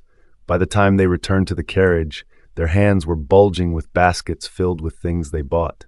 Leo, Xavier, and Jasper's wings glided through the wind, each flying in a different direction with a destination in mind. Xavier headed towards the forest, flying over for an hour. He stopped, hovering at the center of the forest. His dragon wings eclipsed the sun, plunging the dim forest into deeper shadow. "Roar!" His loud roar shook the trees, making the ground tremble as the dryads rushed out of their trees in panic. After announcing his presence, Xavier shifted to his human form and dropped from the sky, landing lightly on his feet. Bells chimed around him as dryads of various flowers and plants fluttered out like fireflies in the night. Noticing Xavier's presence, they flew out of his way. The pressure exuding from him made them afraid. Xavier ignored their trembling form and moved deeper into the forest, in search of their nymphs. After a few minutes, he walked into a dense vine-like wall, and it was like he had stepped into a fantasy land. 3 trees were ancient and tall. Vines hung lazily from the branches, adorned with moss and tiny glowing orbs that drifted like spirits in the air. A series of waterfalls cascade gently into the crystalline stream that flows through the lush moss-covered rocks. The air carried the scent of blooming flora, and music like wind chimes hummed softly through the surroundings. Xavier sighted the nymphs lying lazily on the branches, while butterflies and creatures of different colors perched on their skins playfully. An arrow whizzed through the air, aimed straight at his forehead. Xavier calmly caught the arrow in between his fingers. He turned to the far end of the forest and found the culprit. Her bows were knotted, a green glow covering the arrowhead as she pulled, ready to shoot again. The forest's serenity vanished as the other nymphs rose, watching Xavier with guarded eyes. "Dragonkin, how dare you trespass into our home? Speak!" A bell-like voice broke through the clearing before a woman clad in a gold-striped dress stepped forward. But as soon as she laid her sight on Xavier, she froze in place. "Lay down your weapons," she ordered, her voice trembling slightly. "Why is this person here?" This thought filled her mind as she walked toward Xavier. "Esteemed Lord, you have awoken from slumber. How can my kind be of help?" The woman spoke respectfully, hoping Xavier would leave immediately. "The last time he came here, she lost half of her people, and her treasures were taken. She doesn't want something worse to happen." Xavier's lips curled in a smile, but his eyes were cold. "I haven't seen you in ages, Thelina. What wouldn't you invite me in for a cup of your tea?" he said lazily, showing he wasn't leaving any time soon, and Thelina's heart sank. "Esteemed Lord, you are welcome for a cup of tea," Thelina responded with a forced bell-like laugh, though her clenched fist gave away her fear. Xavier smiled and followed her to her tree. He felt countless curious gazes on him, as he followed along with a careless smile tugging at his lips. He could feel countless arrows trained on him, no matter how subtle the hidden archers were. Thelina stopped before an enormous oak tree. She placed her hands on the trunk, and it parted open. Inside the tree were wooden-carved furniture and a bed made of feathers with a basket of ripped fruits beside it. Sunlight shone through the holes drilled into the tree, casting a warm, homely glow over the house. Xavier had always been baffled at how they could build a house into the trees with their human height. The dryad's tiny figure was more realistic to live inside a tree than the nymphs. He can never get an answer to his question. With an indifferent shrug, he pulled out a chair and sat. Thelina glanced at the handsome but cruel dragon and went into another room with a sigh escaping her lips. At a time she had fallen for him, only to be taught a harsh lesson of reality. His playful, smiling expression hid his cold, cruel heart. How he almost wiped out her kind for killing the dragon brides out of envy and hatred, just because they couldn't carry on the next generation, but that would soon change. Thelina caressed her stomach with a strange smile curling her lips. Those arrogant human females who trampled over them because of the fact that they could bore a dragon's child, their days were numbered. With those thoughts lingering, she relaxed, Perhaps Xavier's visit wasn't such a bad thing after all. Thelina hummed softly under her breath as she pulled out the wooden cup and some tea leaves, placing them on a wooden tray. Walking back into the room, she placed the tray in front of him. Xavier watched her elegant movement of making tea. Noticing her relaxed mood, his brow arched, but he didn't make an attempt to find out. He picked up his cup and took a sip. He felt a soothing warmth wrapping around his body and a sweet aftertaste lingering on his tongue. Good tea, Xavier praised sincerely. As soon as he placed his cup down, his aura shifted. It seems you no longer have control over your creatures anymore. I feel your population has grown quite a bit as I slept. Xavier remarked with a thoughtful tone, but Thelina quickly got the meaning of his words. Her trembling fingers gripped the cup, sloshing tea dangerously close to the rim. Esteemed Lord, please calm your anger. Tell me, how have they wronged you? Thelina's voice trembled, and she dared not imagine the catastrophe Xavier might unleash if she failed to appease him. If you had control and taught them well, then why would a dryad attack a bride? Xavier's gaze grew sharp, pinning her in place. It's about the brides again. What did the dragons see in such a weak creature? Thelina's aqua eyes grew darker with hatred. Her fingers dug into the cup, hairline cracks spreading like veins as she fought to contain her fury. I apologize for my carelessness, but surely you won't be too harsh on us. After all, we are your dragonkin's other hope of continuing the bloodline. Thelina dropped the bomb with a victorious glint in her eyes. Xavier froze, stunned by her words. He searched her expression for any signs of lies, but found none. Still sensing doubt in his eyes, she delivered the final blow, smiling serenely as her hand brushed over her stomach. After all, I carry a dragon child in my womb.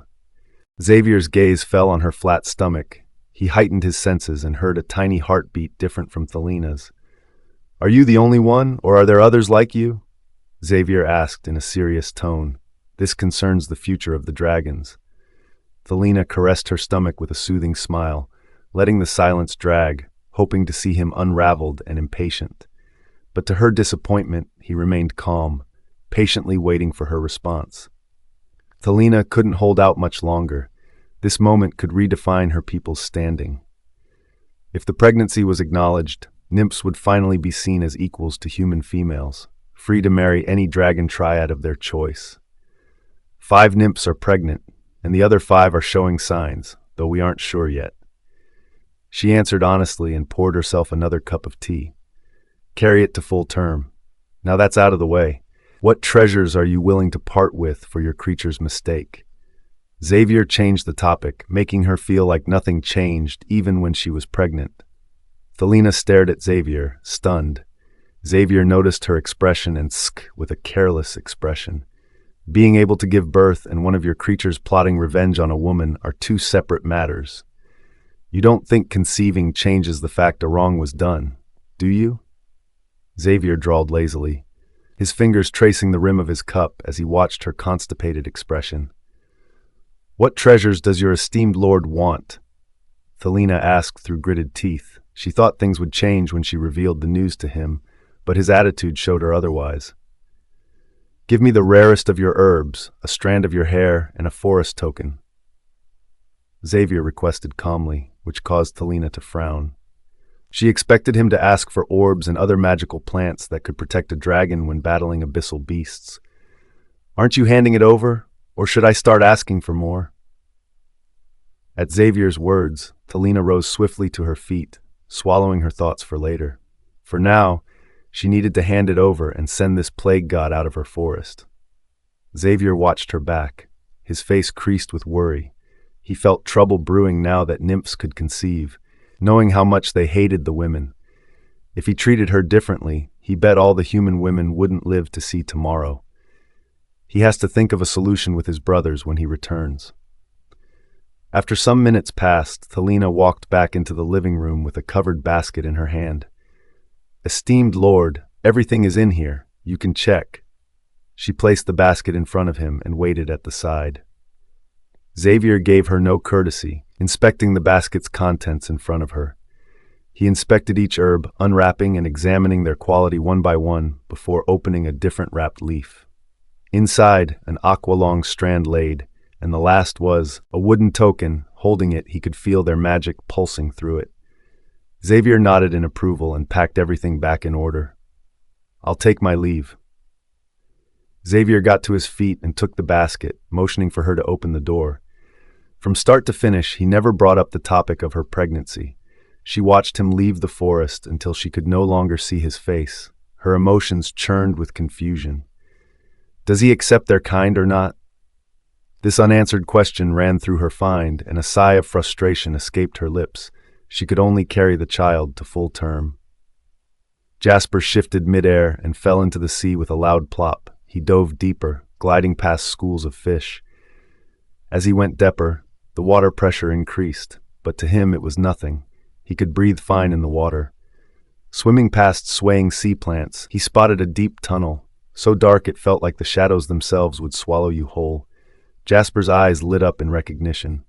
This is the passage to the Nereids, the sea nymphs' home. He shifted his eyes. Gold feline eyes saw through the dark tunnel clearly. Only the white tips of his hair and his glowing golden eyes stood out in the darkness. But to Jasper, the tunnel was as clear as day. He noticed some movement around him and saw flashes of spiky tails swimming past as he got deeper. Suddenly he dodged to the side. A trident made of ice slashed through the water like a sharp blade tearing into butter. Jasper sighed inwardly, already drained. He could have been in bed, but instead, he had to warn the Nereids. He watched her children, the sirens circle around him cautiously, their tridents and blade-like tails gleaming with deadly intent in the dark. "Trespasser, go back or you die." The leader communicated mentally to Jasper, her grip tightening on her weapon as she pointed it to Jasper in a warning. Jasper frowned from the noise in his head. His golden eyes flashed with displeasure as he gazed at them. "Tell you mothers, Nereids, I, Lord Jasper, have come to visit." Jasper stated his name, too lazy to force his way in. The leader noticed Jasper's confident expression and wavered slightly. She wondered if one of their mothers was expecting a dragonkin. With a last look at Jasper's floating figure, she spoke in their native tongue, assuming Jasper wouldn't understand.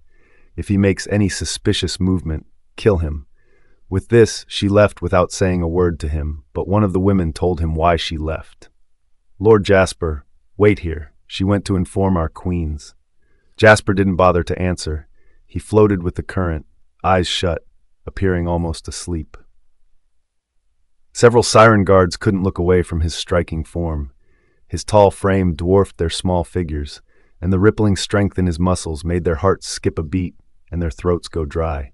They wondered if they could steal a moment with him after he was done with one of their mothers. Only their mothers were allowed to enjoy such rare specimens of dragonkin. The younger sirens had to venture into the human realm to tempt mortal men, or if fortune favored them, catch the eye of a dragon triad. Just as thoughts of seducing Jasper began to take root in their minds, the leader arrived at the side of an enchanting female's figure reclining within a massive, shimmering clamshells. The shell's interior gleamed with pearls, cradling the softest bed, a hair-like fabric draped from their legs, trailing gracefully across the ground. The leader's tail shifted into scaled legs. Strangely, the castle walls were dry, free of water. "Child, why did you disturb our rest?" One of the Nereids, her onyx hair cascading loosely over her shoulders, sat up slowly. Her delicate face pinched into a frown as the pearls beneath her chimed softly. The rest didn't stir in their shells, ignoring the woman kneeling in their presence. The leader broke out in a cold sweat when she saw the annoyance on one of her mother's faces. "My queens, there's a man named Lord Jasper asking to see you." As soon as Jasper's name was heard, the air was still. The onyx-haired woman froze, her face visibly paling as her body trembled beyond her control. "What do you say his name was?" She stuttered. The rest of the women drilled into their shells, closing themselves within as if hiding from a monster. The leader was stunned by her mother's fearful reaction, wondering what kind of man could provoke such terror with nothing more than his name. "Lord Jasper. He is waiting at the tunnel entrance." The leader responded in a clear voice, and the onyx-haired woman reacted quickly. "Why are you still here? Let him in. No, we'll do it ourselves." At the woman's words, the shells opened up reluctantly. The other women, their faces pale, emerged and rushed to the entrance, legs transforming into tails tinted to match their hair. After some minutes passed, they arrived at the tunnel and warmed up in speed, carrying glowing stones that lit up the tunnel. When they arrived, they watched their child hover over Jasper, their intentions clear on their faces, not knowing their action would have almost caused their deaths if the Nereids hadn't come in time. A siren whose fingers hovered near Jasper quickly withdrew her hand at the queen's sudden appearance, unaware that a silent ripple of murderous intent had nearly licked her throat. If she hadn't removed her hands in time, her neck would have been slit open. "Your esteemed lord, we weren't aware you have awakened from your slumber. We could have come bearing gifts." A crimson-haired woman communicated mentally with obvious flattery in her tone. The 20 other women nodded, casting grateful gazes on the woman for bravely speaking on their behalf. They were too scared in Jasper's presence. Jasper's infamous act of nearly poisoning their entire kind into extinction, just because he wanted uninterrupted sleep, was etched deep into their memories. "It's too much hassle to fight when I could be sleeping," he had said when they came to surrender. They could never forget that day, his indifferent gaze, as if they were nothing more than insects he could crush with a flick of his hand. And he did. Jasper stirred, his heavy eyelids lifting as he gazed at them. Under his gaze, the women froze, not from awe, but from the blank, drowsy stare that pinned them in place. "My lord, come with us. We prepared the softest bed," the onyx-haired woman invited with a tremor to her voice. Jasper nodded and drifted deeper through the water, the women trailing behind, leaving the stunned sirens in their wake. The sirens caught sight of their queen's fearful expression. The one who had dared approach Jasper broke into a cold sweat. A childhood story resurfaced, a tale of a golden, chaotic dragon who unleashed a poisonous plague upon their homes, wiping out their people during the war between supernatural beings a millennium ago. The tale had long been used to scare them into submission, especially when they lost control and targeted the dragon's human brides. Given his title, esteemed lord, he could only be the dragon from the tale, or his descendant. What else could make their mighty queens tremble in fear? With that assumption, the siren trembled, their tails beating faster in the water from terror. The siren who had nearly touched Jasper fainted, overwhelmed by fear. Jasper drifted through a water field, the surroundings shifting as if he'd stepped into a dreamlike realm. Everywhere glowed with glowing stones of different colors. A castle made of shells and pearls stood tall, surrounded by smaller houses scattered around. As they swarmed through, sirens and lesser Nereids swarm past them and bow in greeting to the women behind Jasper while glancing at him with curiosity-filled gazes. Jasper reached the castle. A bubble-like field enclosed it, and the onyx-haired woman patted the film, and it rippled under her touch, granting Jasper access inside. Inside, the air turned clear, the bubble-like film holding back the water as Jasper moved forward. "Esteemed lord, you can sit here." A soft bed placed in a gray shell was in the center of the throne room. The women dared not sit and waited patiently for him to state his purpose of visiting them. Jasper lay inside the shell, and a sigh of satisfaction escaped his lips. He noticed them standing and motioned for them to sit. "This shell suits me. I'll take it," Jasper murmured as if the matter were already settled. "My lord, you may take it with you. It was prepared especially for you," one of the women said quickly, the others nodding in agreement. "My lord, what may we do for you?" one of the women asked, hoping to gently steer the conversation toward the purpose of his visit. Jasper, who almost fell asleep on the soft shell, was reminded of the reason he came here. He straightened up, his lazy expression disappearing as he gazed at all of them. "Has any of your children dared to attack a female?" Jasper asked, his senses heightened for any signs of lies. "No. We have kept to the agreement all these years. We kept our children under strict check," one blue-haired woman responded in a firm, sincere tone. The others had a serious face. They hummed in agreement with her words. Jasper noticed none of them were lying, and he laid back in the shell. "All right, in an hour I will leave. Don't wake me," Jasper said, his eyes closing, and he fell asleep instantly as the shell closed. The women exchanged glances before retreating silently to the adjoining chamber, telepathically instructing all sirens to avoid the throne room. Inside the other room, the women faced each other. One of them asked in a puzzled tone, "Did he really come just to ask us that question, or is there a hidden meaning behind his words?" The room fell silent at her question. No one had an answer. "Your votes and gifts, lovelies." They rose to their feet and guided Leo to the inner cave. Leo's brows rose slightly as he followed them past the stirring lesser Oreads. In the inner room, Leo sat on the chair made of grass as the white-haired woman prepared tea. She placed the tea leaves into the cool water of the tea jug. A stir of her spoon heated the water, and mist carrying the tea's aroma gradually filled the room. While the black-haired woman sat facing Leo, her gaze trailed his body with appreciation and regret. If only the esteemed lord had allowed her to become his lover, she wouldn't have to seek out those younger dragons to sate her desires. What a waste of a handsome body. She clicked her tongue, picked up the fruits on the platter, and threw them in her mouth. With a bite, the juice spurted into her mouth, and she picked up another one while her sister placed the tea before Leo. Leo picked up the cup and swirled it around, the mist escaping the tea clouding his face in mystery. What happened? He took a sip and watched them from the rim of his cup. The two women glanced at each other, hoping the other would go first. The white-haired woman sighed in defeat before she started explaining the course and effect of the missing heads. They killed each other. Diara broke the news in a flat tone, swirling her white strand around her finger. Naya bit into the fruit with a neutral expression as if her sisters didn't kill each other. Leo took a sip before placing his cup down, waiting for her to continue, but her next words made him sit up straighter. Kova gave birth to a female dragon. Sadly, the child was blind. While Kova was unconscious, Zilla took it upon herself to throw the newborn into the human realm to fend for herself. Diara sighed, letting her words sink in, her mind drifting back to the turbulent storm that broke out 18 years ago when they fought.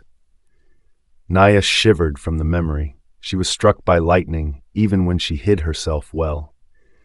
She always wondered why Zilla was envious of Kova's ability to convince, but when her gaze fell on the expressionless Leo, she knew why. Who made Zilla grow fearful that the esteemed lords were going to marry Kova after finding out her ability to conceive. So Zilla planned to kill the child, lying that it had died at birth while Kova was unconscious.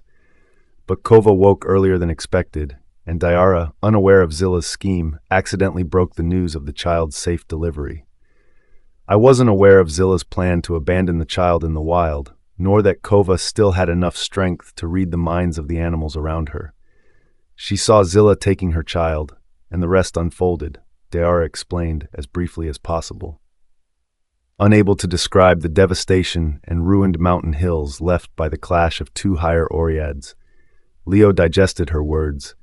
What caught his attention was the fact Oreads could conceive a dragon's child. From their steady heartbeat, they spoke nothing but the truth.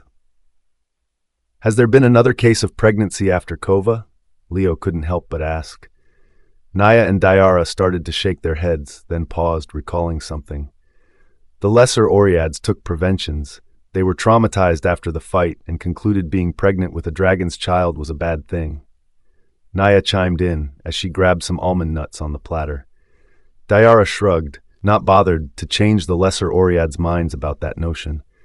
They fell into silence, save for the chewing sounds of Naya. Leo sighed and finished his tea before he rose to his feet. Seeing he was about to leave, Naya called him back. "Esteemed lord, please take this gift with you." At her words, Diara rose to her feet and quickly went into another chamber. After a minute, she returned carrying two heavily stacked boxes, a chiming sound echoing from within. As she placed it on the table, it creaked slightly under the weight.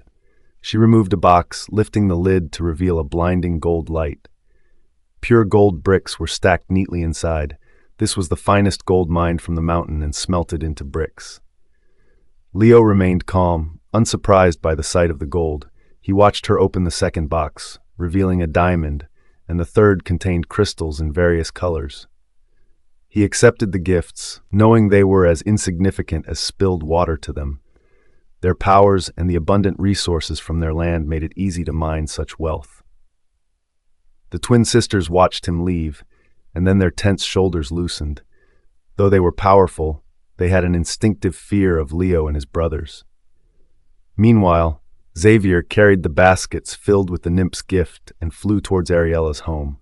Upon getting there, he landed, changing into his human form.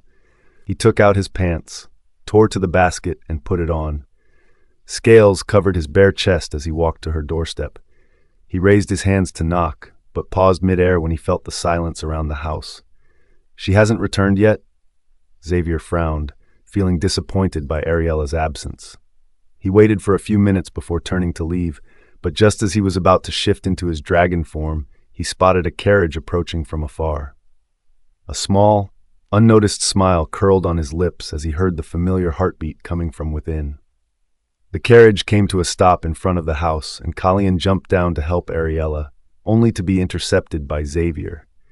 Ariella, her eye covered in lace, paused when she felt a warm, large hand envelop hers. "Who are you?" she asked. Confident it wasn't any of the boys, her body tense as her fingers tightened around Xavier's hand. "I didn't think you'd forget me so soon," Xavier muttered in a mockingly sad tone.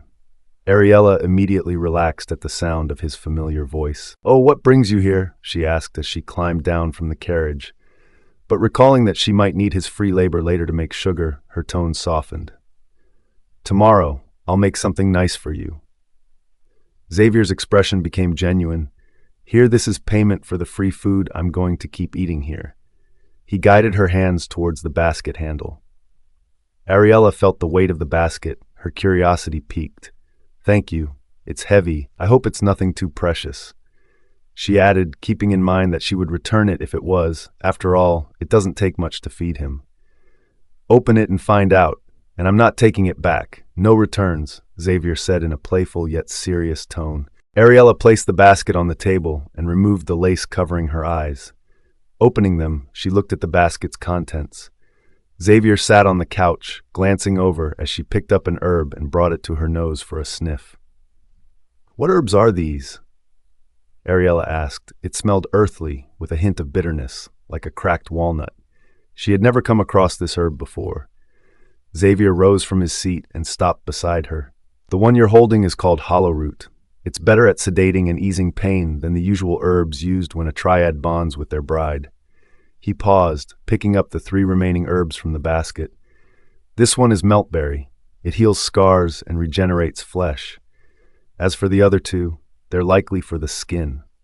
He shrugged. "I'm not entirely sure." He knew Talina wouldn't dare gift him anything poisonous. Ariella listened, her eyes lighting up at his words. She carefully set them down and picked up the remaining items in the basket. She unwrapped the leaf, and a burst of aqua light blinded her. Dazzled, she didn't notice Xavier leaning in. "This is a nymph's hair," Ariella gasped, the leaf slipping from her fingers and falling onto the table, startled by Xavier's sudden closeness. She instinctively stepped back, uneasy with how near he was standing. Xavier frowned and pushed the table to the edge. His gaze took in the sharp edges of the furniture in the house, and his frown deepened. He followed behind her, keeping in mind to discuss with Asher and the rest on this. "Adian, get me water and a spoonful of honey." Ariella's gaze was fixed on the listless dryad in the container, the green aura around her flickering weakly, as though her life was slipping away. She had forgotten all about the Zelia. White could hunt if he got hungry, but the dryad had been locked up without food since morning, and now evening had fallen. She didn't know anything about a dryad's eating habits, but she hoped it wouldn't die just because it hadn't eaten before sundown. She still needed it as a guide and helper to search for edible plants. "Don't worry about it. It can last a year without eating," Xavier said, eyeing the listless dryad in the container, knowing fully well why she looked weak, Jasper's handiwork. Ariella turned to Xavier, a clear doubt showing across her face, and couldn't help but ask, "Then why does it look like it's on the brink of death?" Xavier shrugged, unwilling to reveal the real reason. "Maybe she's reacting this way because she's not used to being confined. But how did you know she's on the brink of death?" he asked, leaning in as he studied her expression with suspicion. Ariella hesitated for a moment before answering, "It's my intuition." Her voice was barely above a whisper. Before Xavier could respond, Adian returned with the honey. He stayed silent, watching as Ariella gently prodded the dryad, trying to wake her to eat. Zelia's eyelids fluttered open weakly. The pain still tore through her body whenever she tried to curse or even think of revenge against her captor, an unending cold fire that seemed to freeze her lungs and bones from within. As her gaze landed on her captor, instinct took over, and she recoiled in fear. Ariella noticed the shift in her aura. Thick fear darkened it. Her brows furrowed, but before she could dwell on it, Xavier pulled out a wooden token and held her hand, placing it in her open palm. The token caught her attention. Her finger pressed into its smooth surface, and a warm sensation surrounded her. With this, you can go anywhere in the forest without any dryad and nymphs attacking you. Just carry it with you as you enter the deeper into the forest. Xavier explained the token's importance to her. Ariella's hands tightened around the token, and she turned to Xavier with a grateful expression. Thank you so much for these gifts.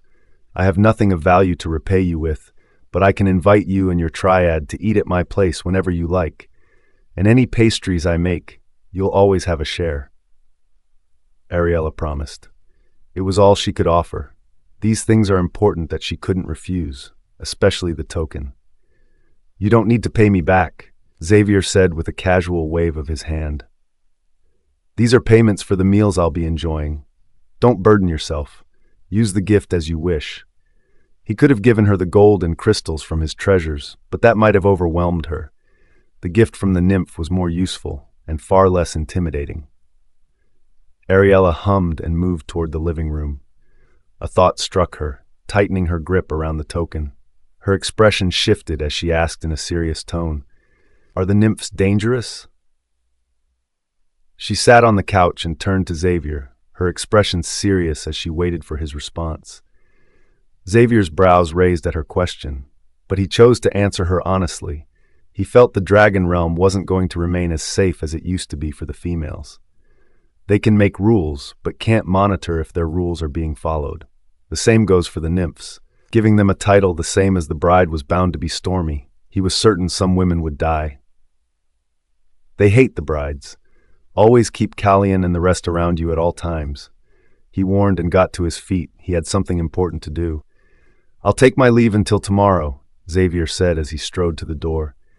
Goodbye, Ariella called from her seat, her hands tightening into fists. His words lingered in her mind. Sigh. It seems I have to train more and be cautious. Who knew the dragon realm wasn't as safe as I thought? She sat, lost in thought for a while before rising to her feet. From the corner of her eyes, an aqua light flashed, and she paused mid-step. He forgot to tell me what the hair was used for, Ariella muttered. Callian returned from the mountain, a dressed flametail hen draped over his shoulders. He had gone hunting while Ariella was busy with her guests. Thud! Callian dropped it on the kitchen table, and it trembled under its weight. The bird took up the entire table. Callian left the kitchen to find Ariella, following her scent to her workroom. Knock! Callian waited patiently. Come in, Ariella called from within. She heard footsteps but didn't look up to see who it was. She was in the stage of transferring the oil into a container. Callian waited quietly, careful not to disturb her. After some minutes passed, she poured in another scented oil before closing the container. Miss Ella, I caught a flametail hen for dinner. Should I stew it or roast it? Callian would have just cooked the meat before, but after tasting Ariella's mouth-watering meals, he now planned to seek her advice first. Flametail hen? Ariella asked with a clueless expression. Is it a hen wrapped with flames or something? These thoughts floated through her mind as she followed Callian to the kitchen. It's a hen with a fire-shaped tail. They are found in rocky mountains, and their meat is flavorful and juicy. Callian drooled inwardly as he explained. Ariella swallowed at his description, her mind already turning to dinner. How many did you hunt?